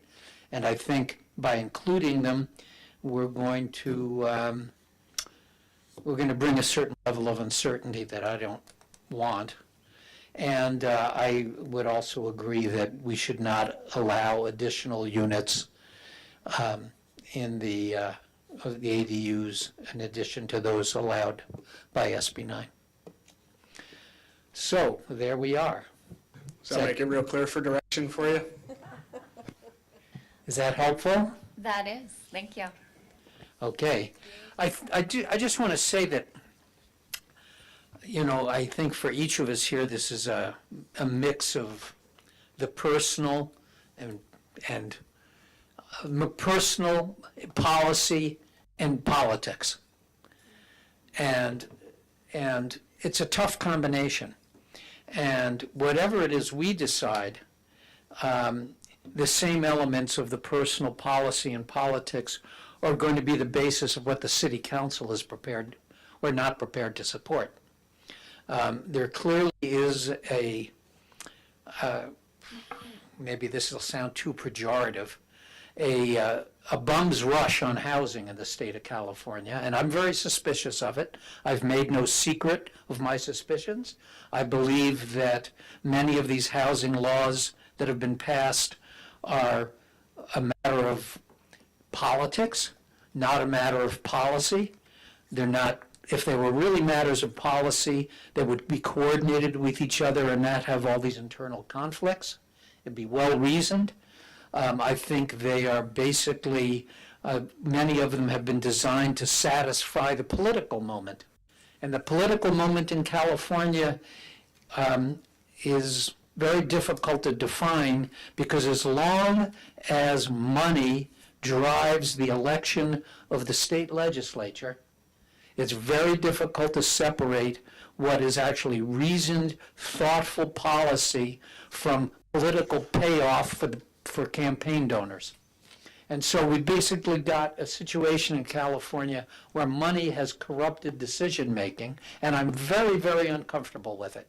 And until that situation changes, we're going to keep getting hit with a slew of basically badly written legislation that leaves all the cities scrambling to figure out, and jurisdictions trying to figure out how to deal with it. There's a very strange movement taking place in California where Sacramento has decided to usurp local authority and remove the discretionary power of elected bodies and the citizens who vote in those communities for the policies they want to have. And it disturbs me. We worry about the quote-unquote movement of authoritarianism on the left, but in California we're seeing movement of authoritarianism on the right. And I don't like it. I don't like it. I mean, I don't want to suddenly adopt the slogan of our new vice presidential candidate, but I would really like Sacramento to mind its own business and let places like Sonoma come up with policies and approaches that suit this community and its elected leaders. So I expect there's going to be a lot of political pressure put on the city council when they consider whatever ordinance we come up with. And I would like to hope that they will be good policy makers and not find themselves caught up in the bum's rush of housing because it's politically expedient, but instead really think about the long-term good of this community. I wish I had absolute confidence in that. I can't say I do. Because I'm seeing the emphasis of politics driving more and more of the decisions that are being made, not reason and not the fact that the population of Sonoma County is shrinking. The baby boomer population, which used to be 75 million strong, is now 65 million strong. And baby boomers own 40% of the residential real estate in America. And there's going to be some major changes in the next 10 to 15 years because a bunch of us are going to be leaving town and going to that big community someplace else. In the sky. In the sky. We hope. Anyway, I'll stop pontificating. Jennifer, do you have what you need? I would just say that money has always corrupted politics. This is nothing new. This is just a new iteration on that theme. That's always been the case. And if your microphone had been on, we could have memorialized that for the record. But such is life. Alex? Motion to adjourn? Just in a minute, we want to thank Alex for his time and attention tonight. Your expertise has been very appreciated, and perhaps we'll see you again someday. Thank you for your time. Thanks, Alex. Jennifer, yes? I was just gonna say, I do have comments, sorry. Okay, Quickly, I promise. so we'll close this agenda item, and we'll move on to the Development Director's report. So just really quickly, just a reminder that our next Planning Commission is August 22nd, and then September is on September 17th. So these are two non-regular days because of Transcendence. So I will not be here on the 22nd. Okay, we got two no's on the 22nd. Okay, and then the 17th is also one of the special days. The 17th of September? Correct. I will be gone. I know you were going to. You will be gone? Yes, on the 17th. Guess where you're celebrating your birthday? Who knows, I may be kidnapped by my grandchildren. There you go. I'm hopeful. So those are the two. So August 22nd is our general plan land use discussion. And so I just want to remind you guys to send me any questions that you may have or comments. The consultant and I are working, trying to answer some of the questions that came up previously and do a little bit more research. Also, just a reminder that there are ad hoc committees. And so we, if you guys do meet and you are ready, that we ask that 2 weeks before the meeting, if you want your a memo. I'm asking for a memo if you have any recommendations, similar to what was done previously for the parking, that you provide that so that we can provide it as part of our discussion that we will have. And I'm looking at both of you. Let's see. And then the last thing is we do need to add one other conversation to our ordinance list, and that is mobile vending. What? Mobile vending, all of the pop-up tents and car trucks and the food trucks and the pop-up tents that are popping up like crazy right now. We don't have regulations around those, and so we need to. Like a dog washing, it's like a mobile dog wash or car detailing, all that It kind of could thing. be anything and everything that's mobile vending.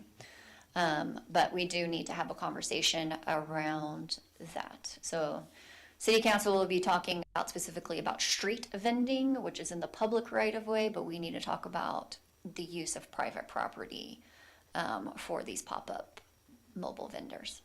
Okay? Just want to throw that out. Jennifer, I apologize. What was the memo for? What did you request a memo for? If your ad hoc committee meets and you guys are ready to discuss with the planning commission, that you prepare a memo with your recommendations and your comments. Okay? Okay, thank you. And are there any commissioner comments?